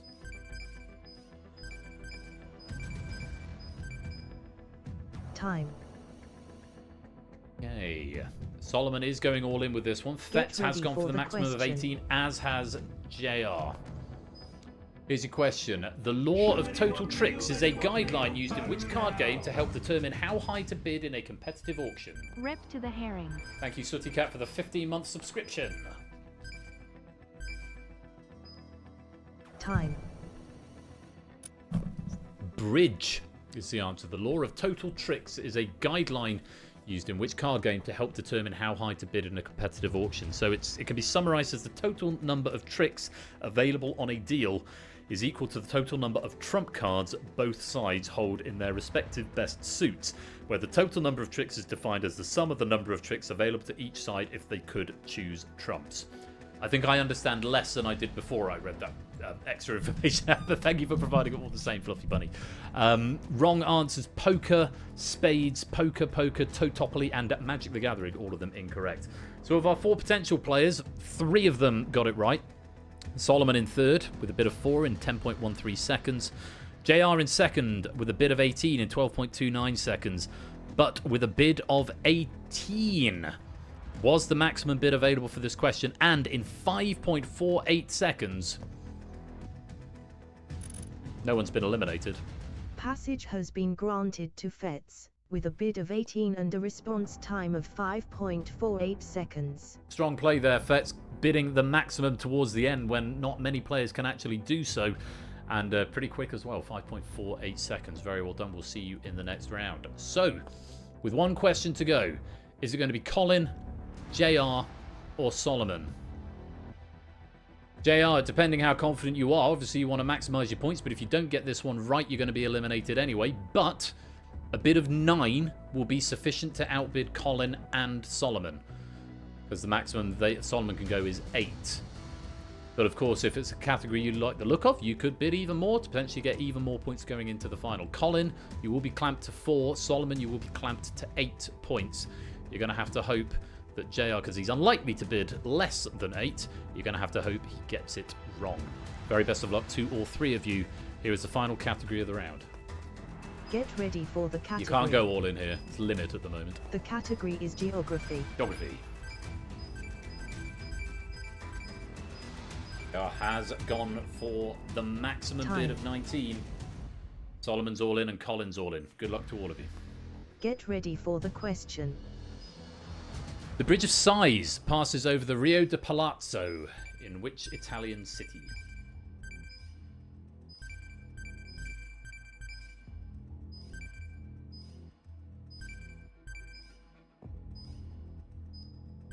Time. It was Venice. JR's gone green, as has most of the other players. Just Matt going for Rome on that one. So there's no eliminations directly on that question, but it was all 3 of the players getting it right. Incidentally, Colin was the fastest, 5.8 seconds, but could only bid 4. Solomon took his time, 15.67, but again could only bid 8. But going with the 19, trying to maximize potential points. 7.19 seconds on the 15th question. Passage has been granted. Passage has been granted to Canon Foch with a bid of 19 and a response time of 7.19 seconds. BTS coming up with all of these new plosives that no one's actually able to vocalise. Canon Foch. Well done, JR. You are through to the next round. It does mean that unfortunately we have to lose Solomon and Colin from the game. A valiant run, but unfortunately your war is over. End of round 2. So, what started with 24 has been reduced to just 14. Ben, Vertigo, Sam, Shapes, Woollyback, Fetz, Tipster, Matt, Ralph, Stilgar, Proves, Flyboy, Clive, and JR. A good variance of scores in here as well. Down at 37 with Woollyback at the lower end, up to Sam with 146 at the upper end. But this is the round where lots of things can change very, very quickly. Because it's time for round 3. Round 3. Survival of the fittest. In this round, you will face up to 13 questions. It will actually be up to 12 questions because we didn't get the maximum of 15 getting through round 2 rather. So there'll be a question until 2 players remain, which means there's a maximum of 12. It could be fewer. Gameplay is identical to round 1, as in there's a category, a bid, and a question. Bid range, though, is now unlimited with a default minimum bid of 5, just to keep the ante moving a little bit. If you have fewer than 5 points, your bid will default to your total points. Here's the bit you need to remember. At the end of each question, the player or players with the lowest score will be eliminated. That's at the end of each question. We'll continue until only 2 players remain. In the event multiple eliminations on a single question results in fewer than 2 players remaining, a player or players with the highest total correct count will be brought back for the final. So if you are in the background game, for example, you have got a very slim chance of being brought back for the final. So, Proofs. you are in peril. Prugs is actually at the bottom end on 28. Apologies, Woollyback, for casting aspersions at you. One word of warning. We have got a very, very wide range of scores. Something that I implore everybody to keep in mind, even if a category comes in that you feel very, very confident about, this is a game where you can be eliminated immediately on any one question. So players with lower scores may not be going all in. If you're in peril, like Prugs is, maybe going all in is a good strategy. But not necessarily, because for example Sam, who's in the lead with 146, if Sam goes all in and gets it wrong and finishes on 0, he will be eliminated as a player with the lowest score. So bear that in mind, even if you're thinking you want to try and maximise your points, because of course you do want to maximise your points, because we're only going to be left with 2. Bear in mind, if you go all in and it goes wrong for you, you could be eliminating yourself completely unnecessarily. So sometimes conservative bidding can be sensible, especially if you are in the middle of the pack or towards the top of the pack. Something to think about. Very best of luck to you all. Here is your first category. Get ready for the category. The category is television. Television, and warning in advance, this is a spoiler warning for a currently airing TV show. Time. Bids are in. Get ready Clive's for gone the all question. in. Sam's gone for 100. Who was the first celebrity to be killed in this year's Celebrity Traitors UK? You've got about 10 seconds to mute the stream or turn away if you don't want to know. I haven't seen this yet, so I have now been spoiled. Time. The answer was Paloma Faith, the correct answer there. I've read the note. I'm not going to give you the host note, just in case you haven't watched it and you want to, as someone who is actively watching The Traitors at the moment and hasn't got as far as the Celebrity Edition. I'm not going to spoil it any more than it already has been there if you haven't got that far. But the answer was Paloma Faith. Now, Alan Carr, Julian Clary, me, Imre, Beckham, Alan Carr, and Dude Face McPoopy Pants are all incorrect answers. Now, a lot of red up there, including Prugs, who was all in. Let's see how many players have ended up on 0. Just Prugs. Prugs, thank you for playing. Your war is over. With a score of 0, Prugs, you have been eliminated. And on we go. Droy Molan, you are in peril. Woollyback, you are in peril with a score of 17. Remember, players on higher than 17, if you moderate your bid, so Ralph has just lost 50 points on that last question, is no longer in second place. So Ralph might be wanting to think a little bit more conservatively, depending how the category falls. But remember, you can save Woollyback from elimination if you go all in and get it wrong, or if you drop below what Woollyback would end up on if they get it right and they go all in. So lots of things to think about. But remember, it's with this many players, it's not necessarily good to bid big just in case it goes wrong. But I'll let you make your decision. Here is your category. Get ready for the category. The category is geography. Geography.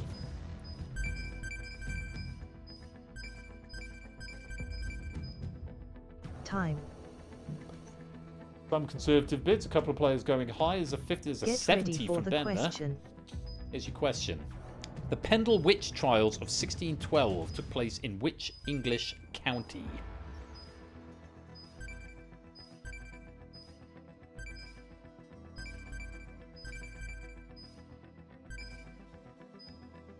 Time. Lancashire was the answer. Of the 11 who went to trial, 9 women and 2 men, 10 were found guilty and executed by hanging. 1 was found not guilty. Lancs is commonly recognised shorthand. I will allow that. A couple of Lancashires are there, but Suffolk, Cheshire, Kent, Somerset, York, Cornwall, Kent, all incorrect. Now, Woollyback got that one right. Let's see what they bid and if anyone has dropped below them. Oh, their podium's already updated. There we have it. Ben, who went big, has dropped all the way down to 10. But Flyboy went all in, went for Kent, and has gone down to 0. You've saved Woollyback. Well, Woollyback got it right, so Woollyback saved himself from the chop, but he's not even going to be in peril on this next question, as other players have dropped below. Flyboy, you've dropped to 0, and your war is over. With a score of 0, FLYB0Y1, you have been eliminated. Ben, you are in peril. Ben, you are in peril with a score of 10. How you want to play? I'm not going to give you the that strategy guide at the start of every single question, but just bear in mind, as you've just seen, scores can be very swingy. Category number 3, take a look. Get ready for the category. The category is animation. Animation.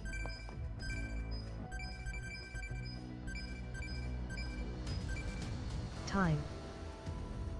I'm throwing 100 at it again. Get that, Get ready that for lead the back. question. Here's your question. Who at the 1966 American Halloween television special It's the Great Pumpkin at Charlie Brown?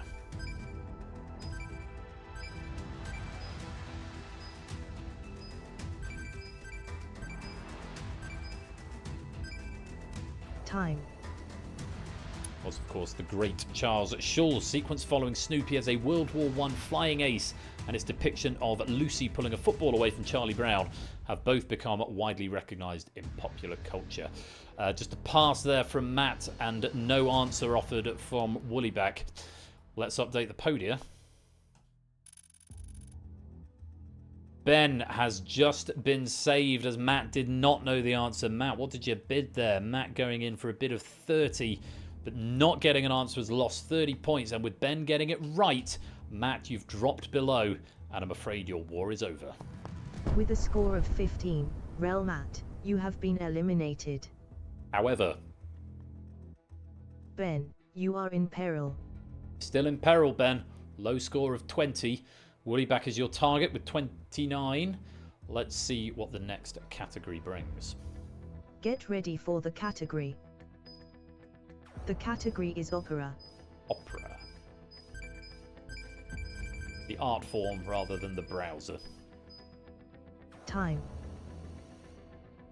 Hey, low bids all round here. 20 is the Get ready maximum for that the I've seen. question. 26 rather, from Sam. Here's your question. Which legendary ghost ship is the subject of an 1843 opera by Richard Strauss?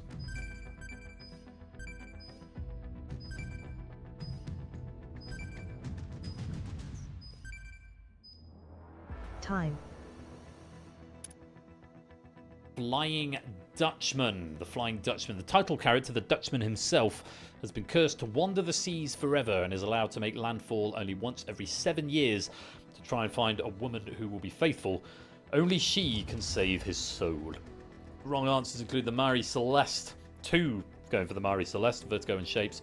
Ben going for the Black Pearl, and he was all in, but unfortunately it's not a right answer. Let's update the podium. I think that is going to be it for Ben. Indeed it is. You survived it once, Ben. Couldn't survive it a second time. You've dropped to 0 and your war is over. With a score of 0, Ben, you have been eliminated. So, Droy Molan, you are in peril. Woollyback, you're back in peril. 34 now, the low score. Fetz is your next closest target with 46. Bid carefully. Here's your next category. Get ready for the category. The category is anthropology. Anthropology. Slightly higher bids coming in this time, as 44 is the max from Tipster here. Sam going for 38. Get ready for the question. Woollyback's gone for 34, so is all in. Here's the question. In Ireland at Halloween, what vegetables were originally carved to create jack-o'-lanterns?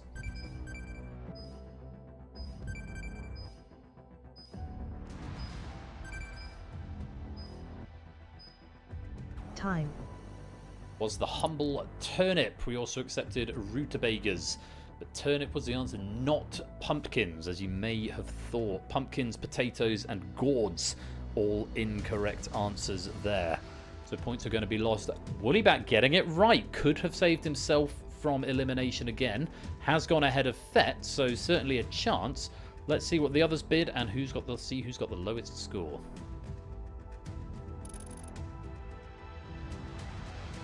Well, this is interesting. Woollyback, you have saved yourself from elimination, but it's none of the players who were wrong there who are facing the drop. It is Fets with a score of 56. Really interesting here. Fets bidding 10 on that question and finding the right answer. I think. Did you find it? Yes, finding the right answer. But unfortunately, because Woollyback's just bid that little bit more, 56 is still the low score. Thank you for playing, Fets, but your war is over. With a score of 56, Fets, you have been eliminated. However, for the third time, Droimolan, you are in peril. you're still in peril, Woollyback, but only 2 points behind Stilgar on 70. So, bidding carefully, here's your next category. Get ready for the category. The category is religion. Back on religion.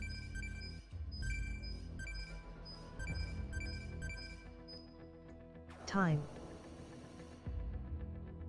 Bit of 50, a bit of 70 as Get well. ready for the And Woollyback question. is all in again. Here's your question. Thet Geda, the Haitian Day of the Dead, is an annual tradition for which religion?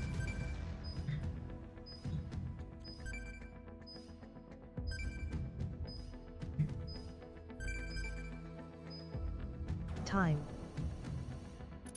Haitian voodoo. We did just accept voodoo on its own. Practitioners dress elaborately to represent the subset of Iwa or Iowa spirits called Geda, the dead. Geda may be invisible for the rest of the year, but during Thet Geda, the dead definitely do not go unnoticed. Santeria, Islam, Zoroastrian, Shamanism, and Zoroastrianism. All of those are incorrect answers. Now, Woollyback did not need to go all in on that question, but they did, and they got it right.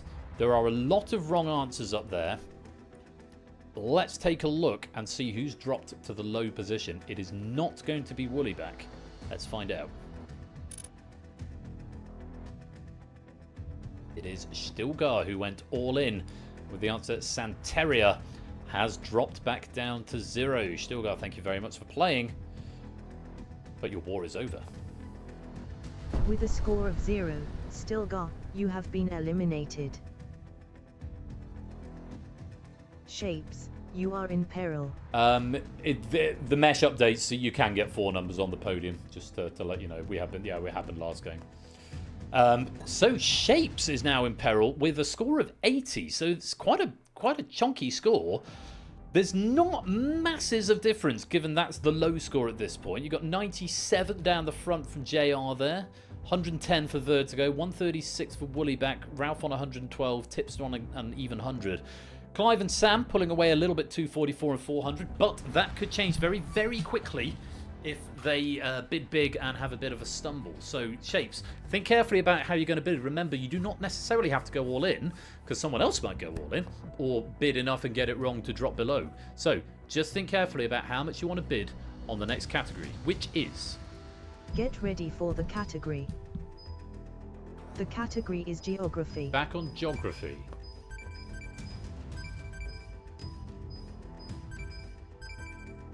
Time. Shapes has gone all in here. He didn't have to. Let's see what happens. Get ready for the question. The Salem witch trials of 1692 to 1693 were a series of hearings and prosecutions of people accused of witchcraft that took place in which colonial state?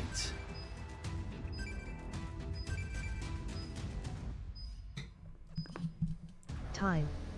Spellcheckers being kind, the answer was Massachusetts.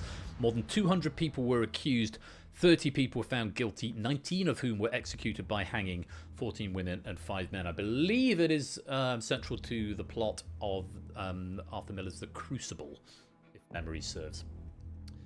Shapes did give a correct answer, just the one wrong answer there coming in from Woollyback, who went for Pennsylvania, though Woollyback did bid 40.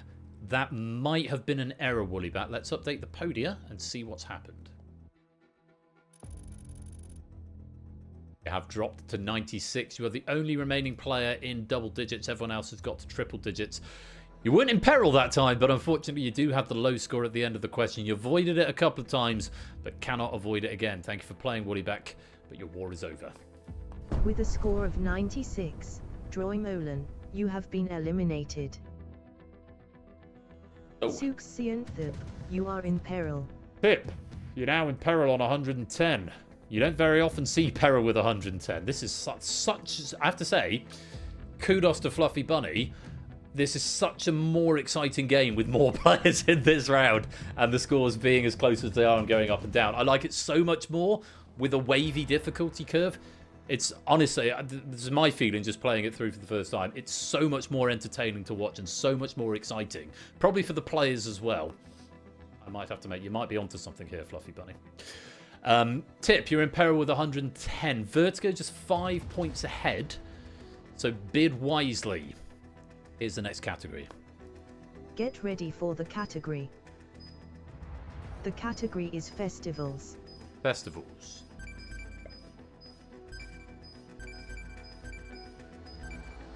Time. You've got some big bids coming in here. 100, 160 and 150. Get ready Tipster, for the question. just going for 5. Here's your question. Which Gaelic festival takes place on October 31st and November 1st to mark the end of the harvest season and beginning of winter?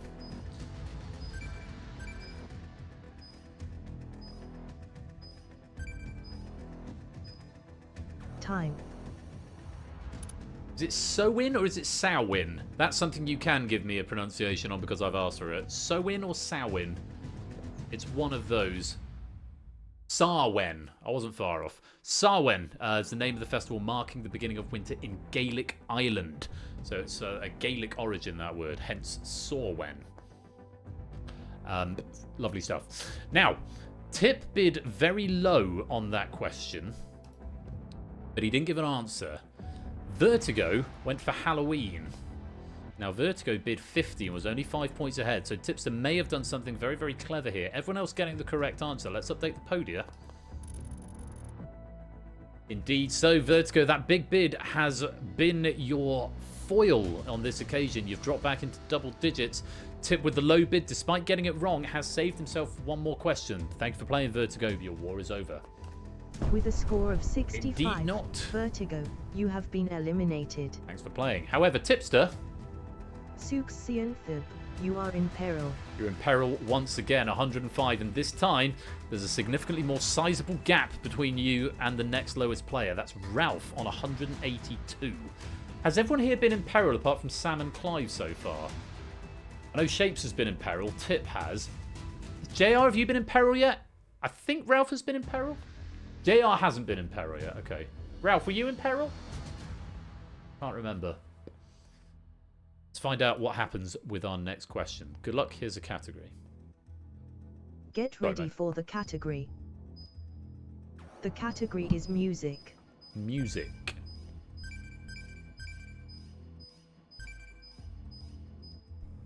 Time. Big balls bid from Sam, 220 there. Tip's gone all in with Get ready 105. for the question. Here's your question. Vampire was the lead single from which artist's 2023 album, Guts?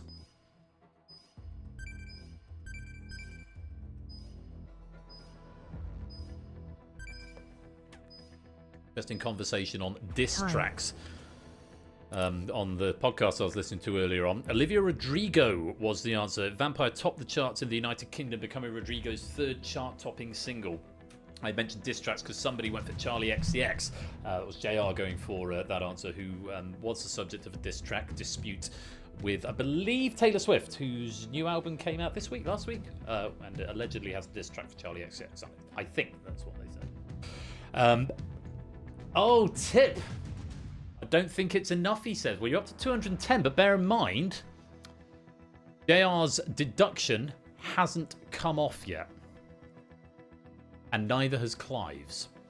Rodrigo's the right answer for Sam, Shapes, and Ralph. And for you, Tip, you're up to 210. Let's take the points off JR and off of Clive.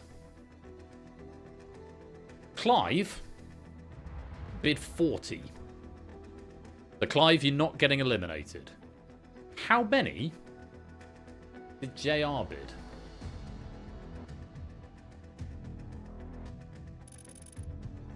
JR bid 14.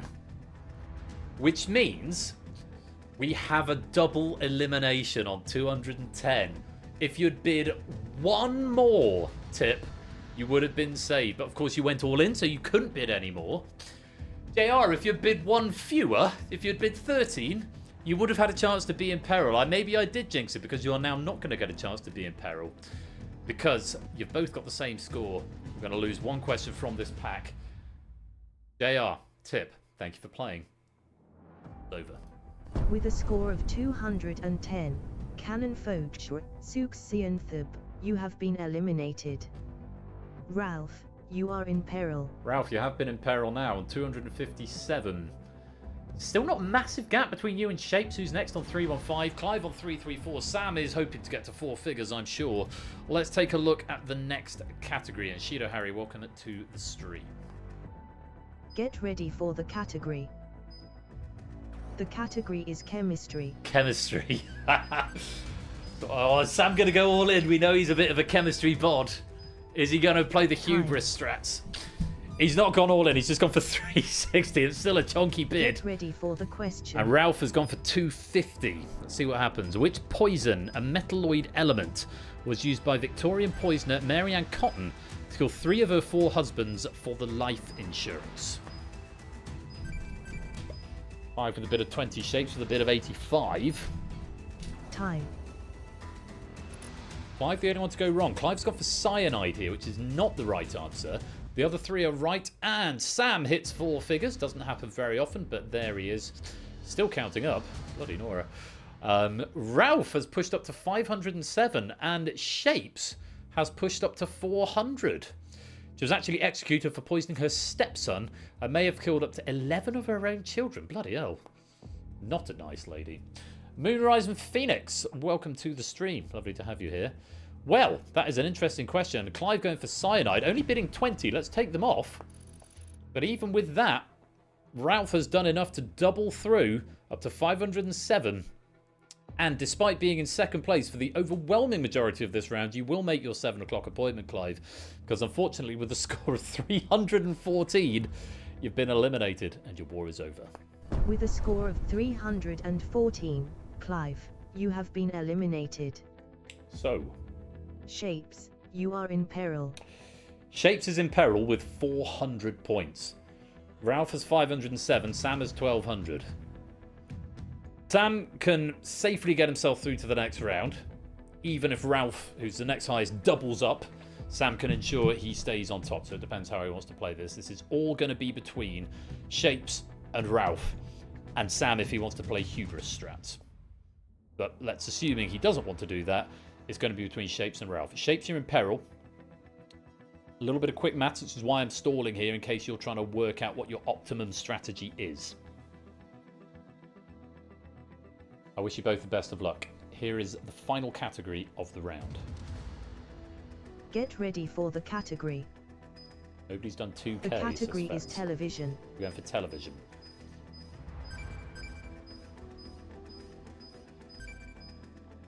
Time.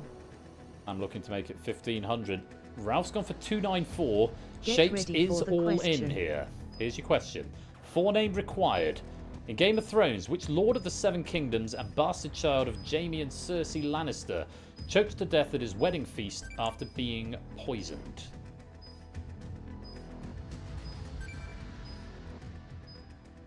Time. You've all given me a Lord of the Seven Kingdoms. It's Joffrey Baratheon, or Joffrey Lannister, if you prefer. Sam has got the right answer, goes up to 1500. Robb Stark was king in the north. Jon Snow was latterly king in the north, but neither of them... Robb Stark was stabbed in the heart at his uncle's wedding. He wasn't poisoned at his own wedding. Neither was he Lord of the Seven Kingdoms. He was just king in the north. So Ralph, who went for that slightly strange 294 bid, I think with the view being he would finish up on 801 if he got it right, which means he'd be 1 point ahead of Shapes if they both got it right and Shapes went all in. They did both go, Shapes did go all in, but they were both wrong. So let's update the podia and see what's happened.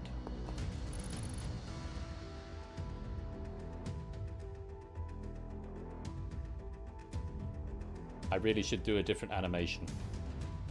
should do animate the hundreds first, then the tens, then the ones. For situations like this. Because Shapes did go all in. Ralph finishing on 213. Shapes has dropped back down to 0. It's been a great run, and you've been in peril twice, I think, in this round. Survived it first time, but unfortunately not the second. Thank you very much, Shapes, but your war is over. With a score of 0, Shapes, you have been eliminated. Well, End of round 3. It's been a very interesting game of Survivor of the Fittest. It's been thoroughly entertaining to watch. So, Fluffy Bunny, thank you very much for the questions. And we forego the final 2. You may be able to use them in a future pack. And, of course, there's one... no, we got all of them in round 2. But there's 2 in this round that you may be able to pay forward into another round. But after all of that, we are down to just 2 players. Sam on 1,500 and Ralph on 213. It's been a great war. But we've got one more round. It's time for domination. Sweaty Cat, welcome to the stream.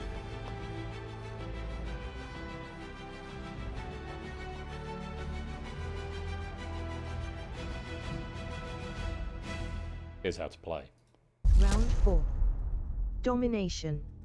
There's 15 lit circles on the array. The player who was ahead, that's Sam, has 8, and the runner-up, that's Ralph, has 7. You're going to face up to 10 questions. We've got the same gameplay as round 1, bidding from 1 to 3 with a default bid of 1. Answer correctly to swing the array in your favour. Answer incorrectly or abstain to swing the array in your opponent's favour. Both players' bids are factored into the swing, meaning the maximum swing per question is 6. First player to swing the array entirely to their colour wins the game, and if no winner is emerged by the conclusion of the final question, the player with the most lit circles will win the game. So, advantage to Sam, but that can change very, very quickly. Best of luck to you both. Here is the first question. Get ready for the category. The category is language. Language, bidding from 1 to 3.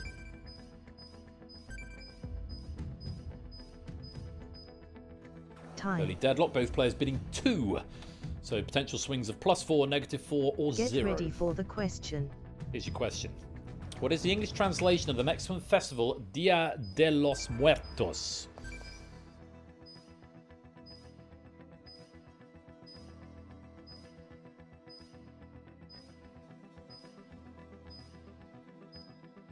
Time. Day of the Dead is the answer. Sorry, that's been marked incorrect, Flyboy. There was no leading article. It's very rare you need a leading article in these trivia and these questions, and it's very often not as one of the odds. So unfortunately, you've been marked incorrect for the Day of the Dead, but you can have some moral points if you like. Day of the Dead was the answer. Both players getting it right, and that's a deadlock. Who the next? Get ready for the category.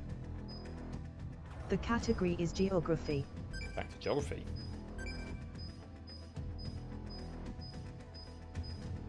Another cautious round of bidding. Both players bidding 2. -4, 0, or +4, the potential swings. Get ready for the question. The question. Hop to Na is a Celtic festival celebrated on October 31st in which British Crown dependency?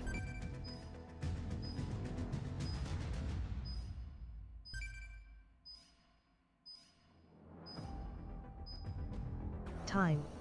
Sam pretty quick. Lupin a little steadier. Both getting the right answer, which is the Isle of Man. Both bidding 2. It's another deadlock. Next category. Get ready for the category. The category is crime. Crime.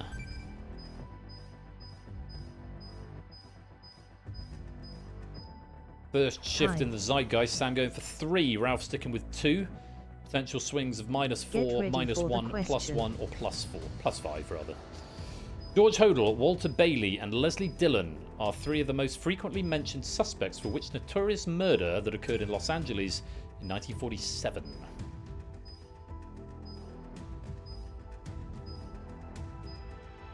Time. That is time, but Ralph not getting an answer, and the Black Dahlia was the answer. Elizabeth Short, posthumously known as the Black Dahlia, was an American woman found murdered in the Leimert Park neighborhood of Los Angeles, California on 15th January 1947.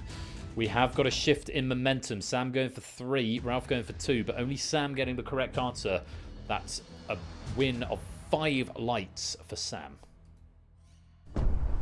Big momentum shift and now real pressure on Ralph after just that one question. In this game, like I say, your stakes can change very, very quickly.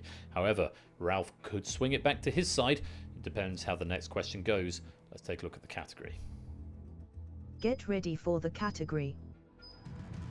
The category is literature. Literature.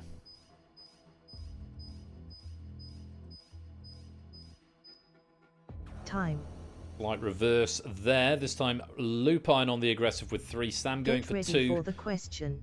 Could be game here. Here's your question. Which Gothic horror novel, published in 1897, was heavily influenced by Whitby Abbey?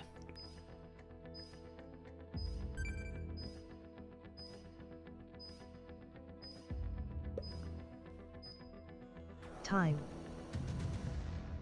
Dracula by Bram Stoker. If you ever go to Whitby, I used to go there quite a lot as a child as one of the holiday destinations we went to fairly regularly. Seaside town north of the Yorkshire Dales on the coast.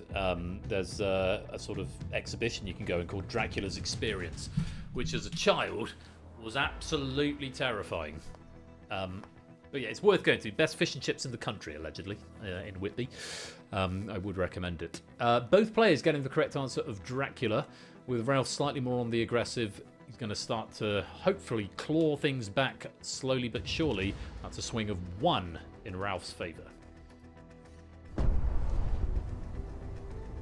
Dracula and fish and chips, indeed so. Let's have another one. Advantage still with Sam. Get ready for the category. The category is UFOs. UFOs.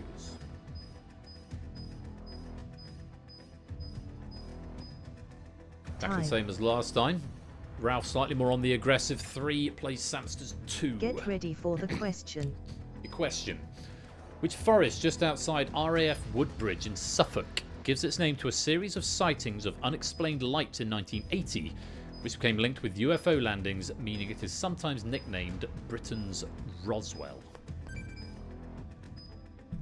Time.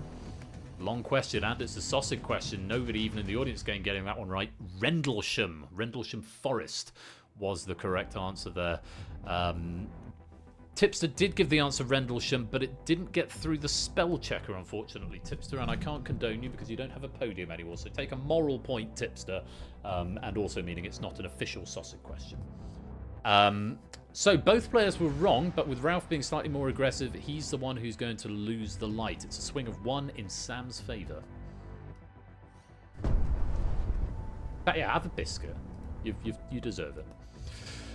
So, 13 plays 2. As we move to question number 6, here's the category. Get ready for the category. The category is biology. Biology.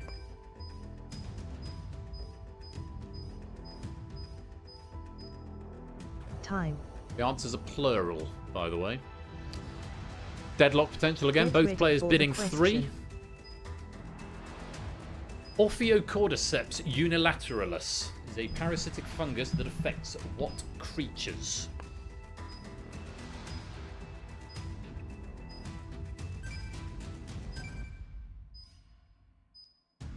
Time.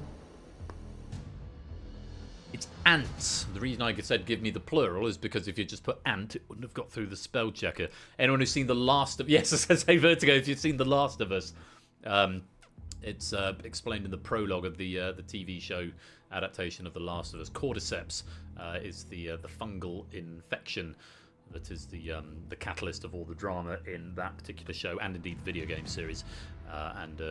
The biologist at the start, played by John Hannah, explains how it burrows into the brains of ants and controls them like a marionette. Cordyceps, and the answer is ants.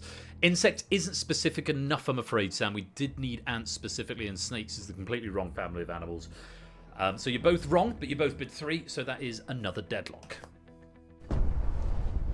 13 plays 2 still as we go up to question number 7. Here's your category. Get ready for the category. The category is music. Music.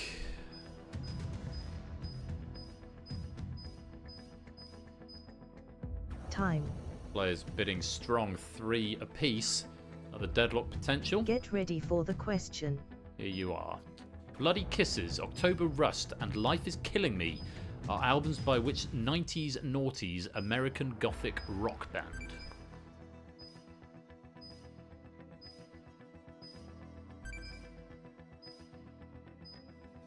Time. Few players in the background getting that right. It's Type O Negative, formed in Brooklyn. Black Number One and MTV Staple was their biggest hit and is a Halloween favourite. Sam going for My Chemical Romance, Ralph going for Sum 41, both of which are bands I've heard of. Type O Negative is not, but unfortunately they're both wrong. But once again, you both bid the same, and it's another deadlock. 3 questions to go. Ralph is putting up a valid defence here, but he's not gaining any ground against Sam. He gained 1 and then lost it again. But Sam, with that 1 question of 5-point swing, is proving to be enough at the moment. Ralph has got 3 questions to shift the array back. Let's go on to our next category, which is... Get ready for the category. The category is history. History.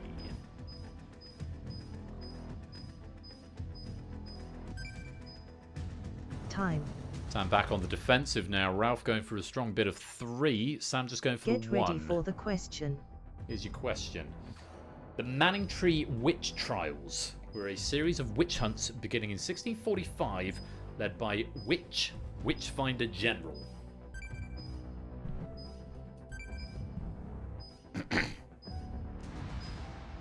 Time. That's an actual sausage question. Matthew Hopkins was the correct answer there. However, both players were incorrect. Sam going for Smith, Ralph going for Cromwell, but because of the way they bid, Ralph going for 3 and Sam going for 1, that is going to be a swing of 2 in Sam's favour. And with 2 questions still in the bag, Sam has lit the array over to him. It only took those 2 questions to really push it over. And after an absolutely nail-biting battle, this war comes to a conclusion. And congratulations to Sam. You've won the war. Congratulations to Sam. You have won the war.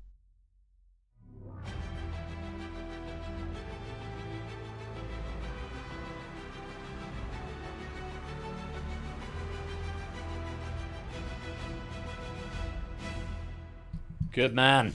Very well played, Sam. What a great battle that was. I can tell you that Sam has now won Bidding War 6 times. And Lupine, you've now got your 3rd silver. It would also have been your 3rd gold had you medalled there. Very well done to both of you. And huge congratulations to Sam. Let's just take a look at the final leaderboard for all of our lobby players. There were 24 of you at the start. I think a couple of other players joined midway through. So the first column is your total correct answers out of however many we had. There were quite a few. And then your max points in your second. Marcini, Tom, Maxio, G. Eisens, Scary Mole, Colin. Oni is not dead yet. He is now. Conrad, Chadamain, CJ, AB Me. I think that's Wooly back there. Droy Milan.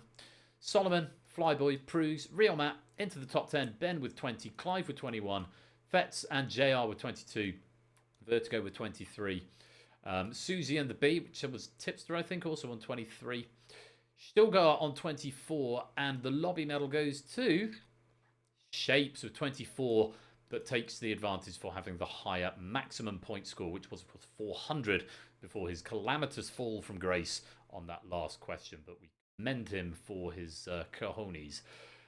To our finalists, Sam getting 33 questions correct, and it might be a new personal record, or certainly a new game record, rather, with 1,500 points. Ralph with a very commendable 27 correct answers, and 507 points being the maximum. All of those will be converted into pennies. I can't remember what the payout is, but hopefully it will show you on your device when the credits roll. Can I express my thanks to Fluffy Bunny for a really entertaining, a very well thought out pack of Bidding War. I loved the theming through the individual rounds. I loved in round 2 how one question led into the next, and the first round was all October 31st. And I particularly like the variance in the difficulty curve. I think it makes it so much better as a format rather than them just getting progressively more difficult. I think it gives more credence to the categories as well. If you know they're always going to get harder, I think it cheapens the category thing. I think I'm going to recommend to writers moving forwards that we have a varying difficulty curve, because it just makes the game so much more entertaining to watch. And and having the extension of it as well. Again, very many thanks to you for going through the extra effort of writing those questions, meaning we had we could have had 15, but ended up with 14 players in that third round, which was honestly so much fun. I'm going to go back and watch this probably over the weekend. Just watch it back, just for entertainment value, because it was fun hosting it from here and watching it from this side of you. I really hope that no, not Doots here, TVP. Well done. I hope you enjoyed watching it if you were watching along at home as well. So, Fluffy, thank you very much for your efforts there. And Cola, thank you as well for going to the trouble of proofing it for me. Really appreciate it. I know it's a big one to proof as well. So thank you very much for sitting this one out, Cola, and proofing the game for us. So, Jack Wilfred, welcome to the stream, just in time for the Thunderball draw, which will be coming up in about 2 minutes' time. So do stick around for that, for your chance to win even more pennies this Thursday and most auspicious and spooky of evenings. Stick around for the midweek Thunderball draw coming up in about 5 minutes' time. Thank you again to Fluffy Bunny and Cola for their efforts with writing and proofing. And very many congratulations to Sam. You have won the war.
Live from the Game Night Control Center, it's time for the midweek Thunderball draw. XQSH is the code you need. I'm hoping to do some work on this on Thursday afternoon, so this is the last time we're going to see the teeny weeny straps.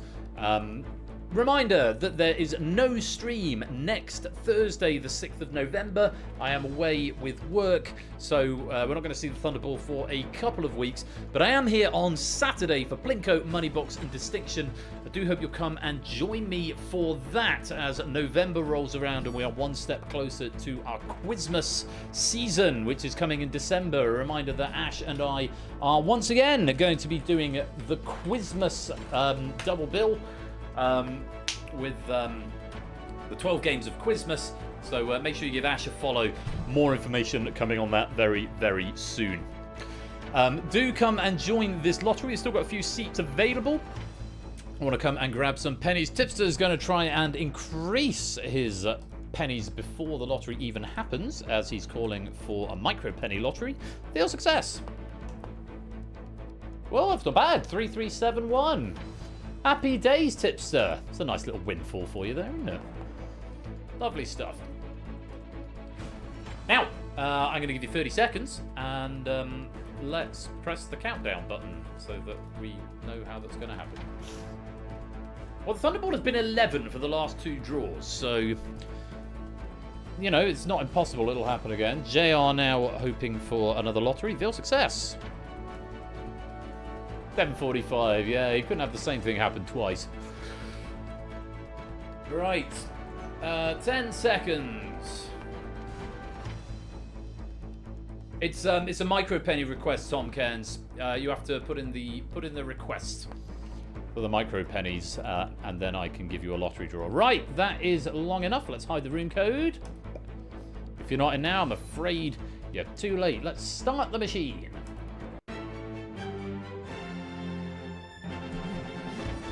Duty to pick your Thunderball balls and the Thunderball itself, of course. Yeah, Tom, if you hit your micro pennies, I think it's 10,000 micro pennies for a lottery draw. Or you can just trade 10,000 in for a straight swap for 1,000 pennies. But yes, you have to put it in the request queue. After this, we're going to go raid. Who've we got? Flage. We've got Dave.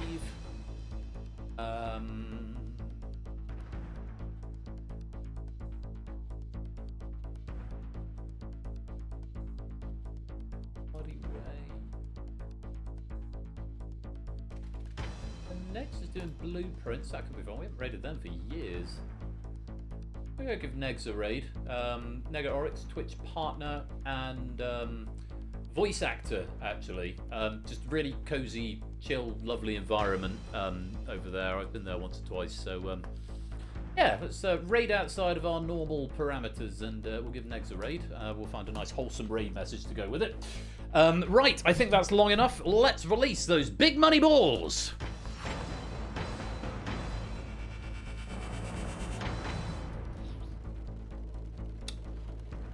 Okie dokie, into the machine they go.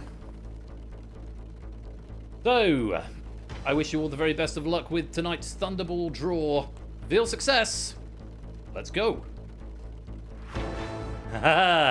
Tonight we're using Lancelot at set of balls number 6.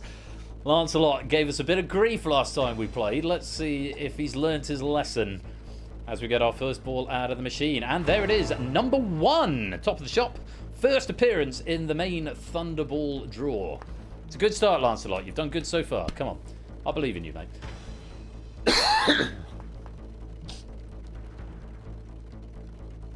And the second ball. It's that one there. Number 28. Second appearance in the main Thunderball draw. Last appeared Saturday the 20th of September.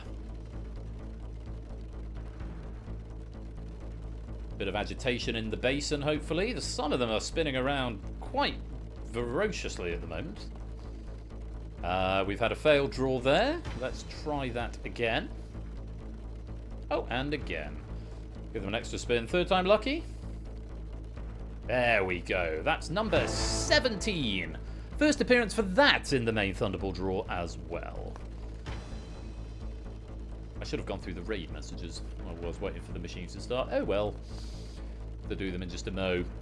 Right, round around the go. And the fourth ball out of the machine tonight is that one there. It's number 9. Again, first appearance for that in the main Thunderball draw. A lot of balls making their debut this evening, which is encouraging and for my RNG physics, I guess.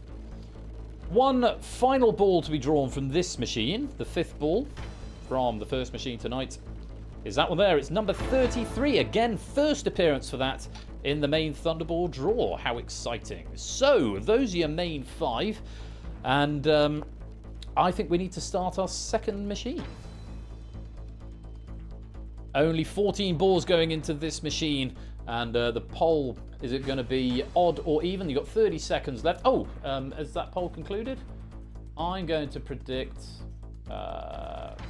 Oh, I can't predict. Has that poll finished? I think it's finished. Odd or even? Let's see. As you've just cut off. Never mind. Well, even seems to be the prevailing flavour of chat.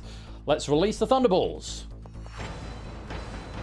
Yeah, normally I do just do the balls, but I like it when there's a poll. I get excited. And there's the red ones. Whoa, they're going around. Bloody hell. They're feeling very violent tonight, aren't they? What are the odds of it being number 11 for the 3rd Thunderball draw in a row? Let's find out. Very best of luck, everybody. Yeah, 1 in 14. Those are exactly the odds. Settle down now, balls, please. Settle, settle. There we go. Into the basin you go. Good balls. Yeah, there's nothing even remotely close to the center yet. Shall we try that again? Second time lucky? Yes, we've got one that time. The Thunderball tonight is number 6. First appearance for that as the Thunderball. So, Lancelot getting by largely unscathed tonight. And let's have those balls again. Once again, in ascending numerical order. Number 1. Number 9. And the majority winning in the poll with an even Thunderball. Number 17. Number 28. Number 33. The Thunderball is number 6.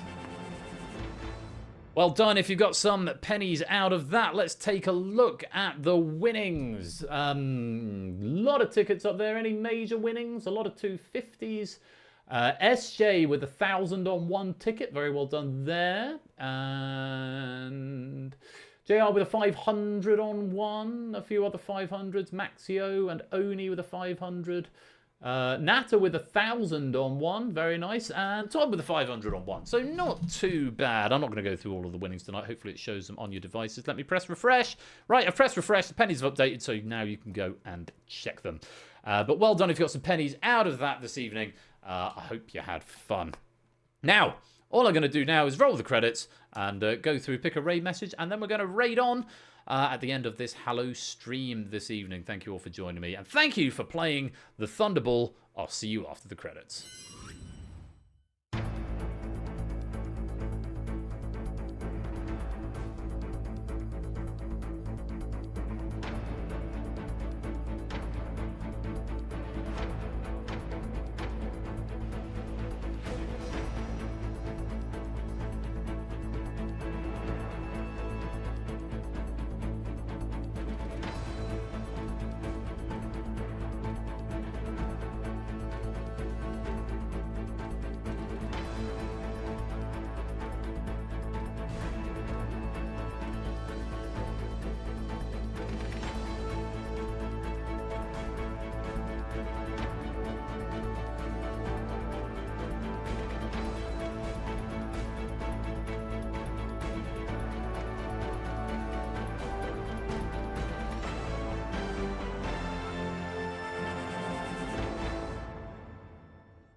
And that, friends, is all we've got time for on this Hallow stream. Can I once again extend my thanks to Lewis and to Oni and to Fluffy Bunny for all the work with the writing this evening. And special thanks as well to Topper for proofing Battlefront and to Cola for proofing Bidding War. I hope you've all had fun with the trivia this evening. I've certainly had a blast, and that game of Bidding War, that was something else. That was really, really great. So well done to all of the winners and the medalists. All the penny winners as well. Just time for our final decision on the raid messages, and bonus pennies going out to Conradlac for Dead Fish Have No Tails. I'm getting too old for this planet for Ardenfets. Sheerhan and the Banshees for Tipster. A smattering of Mats for AB Me, because I thought that was very clever. And the duality of Matt for JR Plays Games. Unspecified shenanigans for Conradlac. Jesus gets eliminated from G. Eisens, and one I even like even more than that, but doesn't quite win tonight. Probably second from Shadowmane. He died for our wrong answers. Which means tonight's raid message goes to AB Me 208. Dracula and Fish and Chips. Which is a nice wholesome message and appropriate for this Hallow stream, which we are going to take over to Negarorix and say Dracula and Fish and Chips. She's currently playing Blueprints. Like I say, she's a Twitch partner and does some pretty wholesome content. Lovely, very welcoming community. So just go over and say nice. Well, say Dracula and Fish and Chips and then be nice.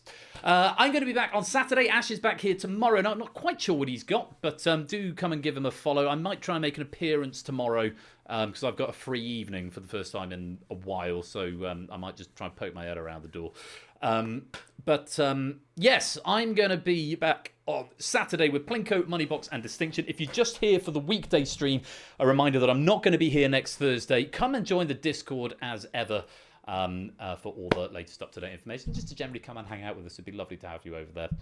Until next time, you have been watching Game Night with me, Royal Flush. Be splendid and wonderful and marvellous and safe to each other as always. And until next time, take care, peace out, and good night.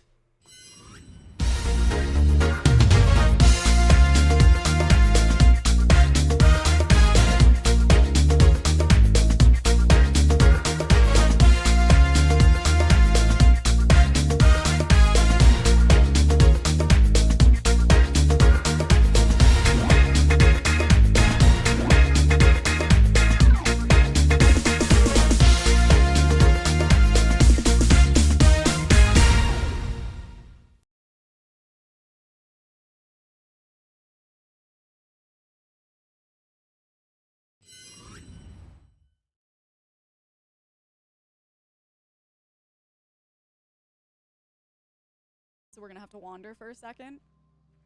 Oh, maybe it's that. What day is this? This is day number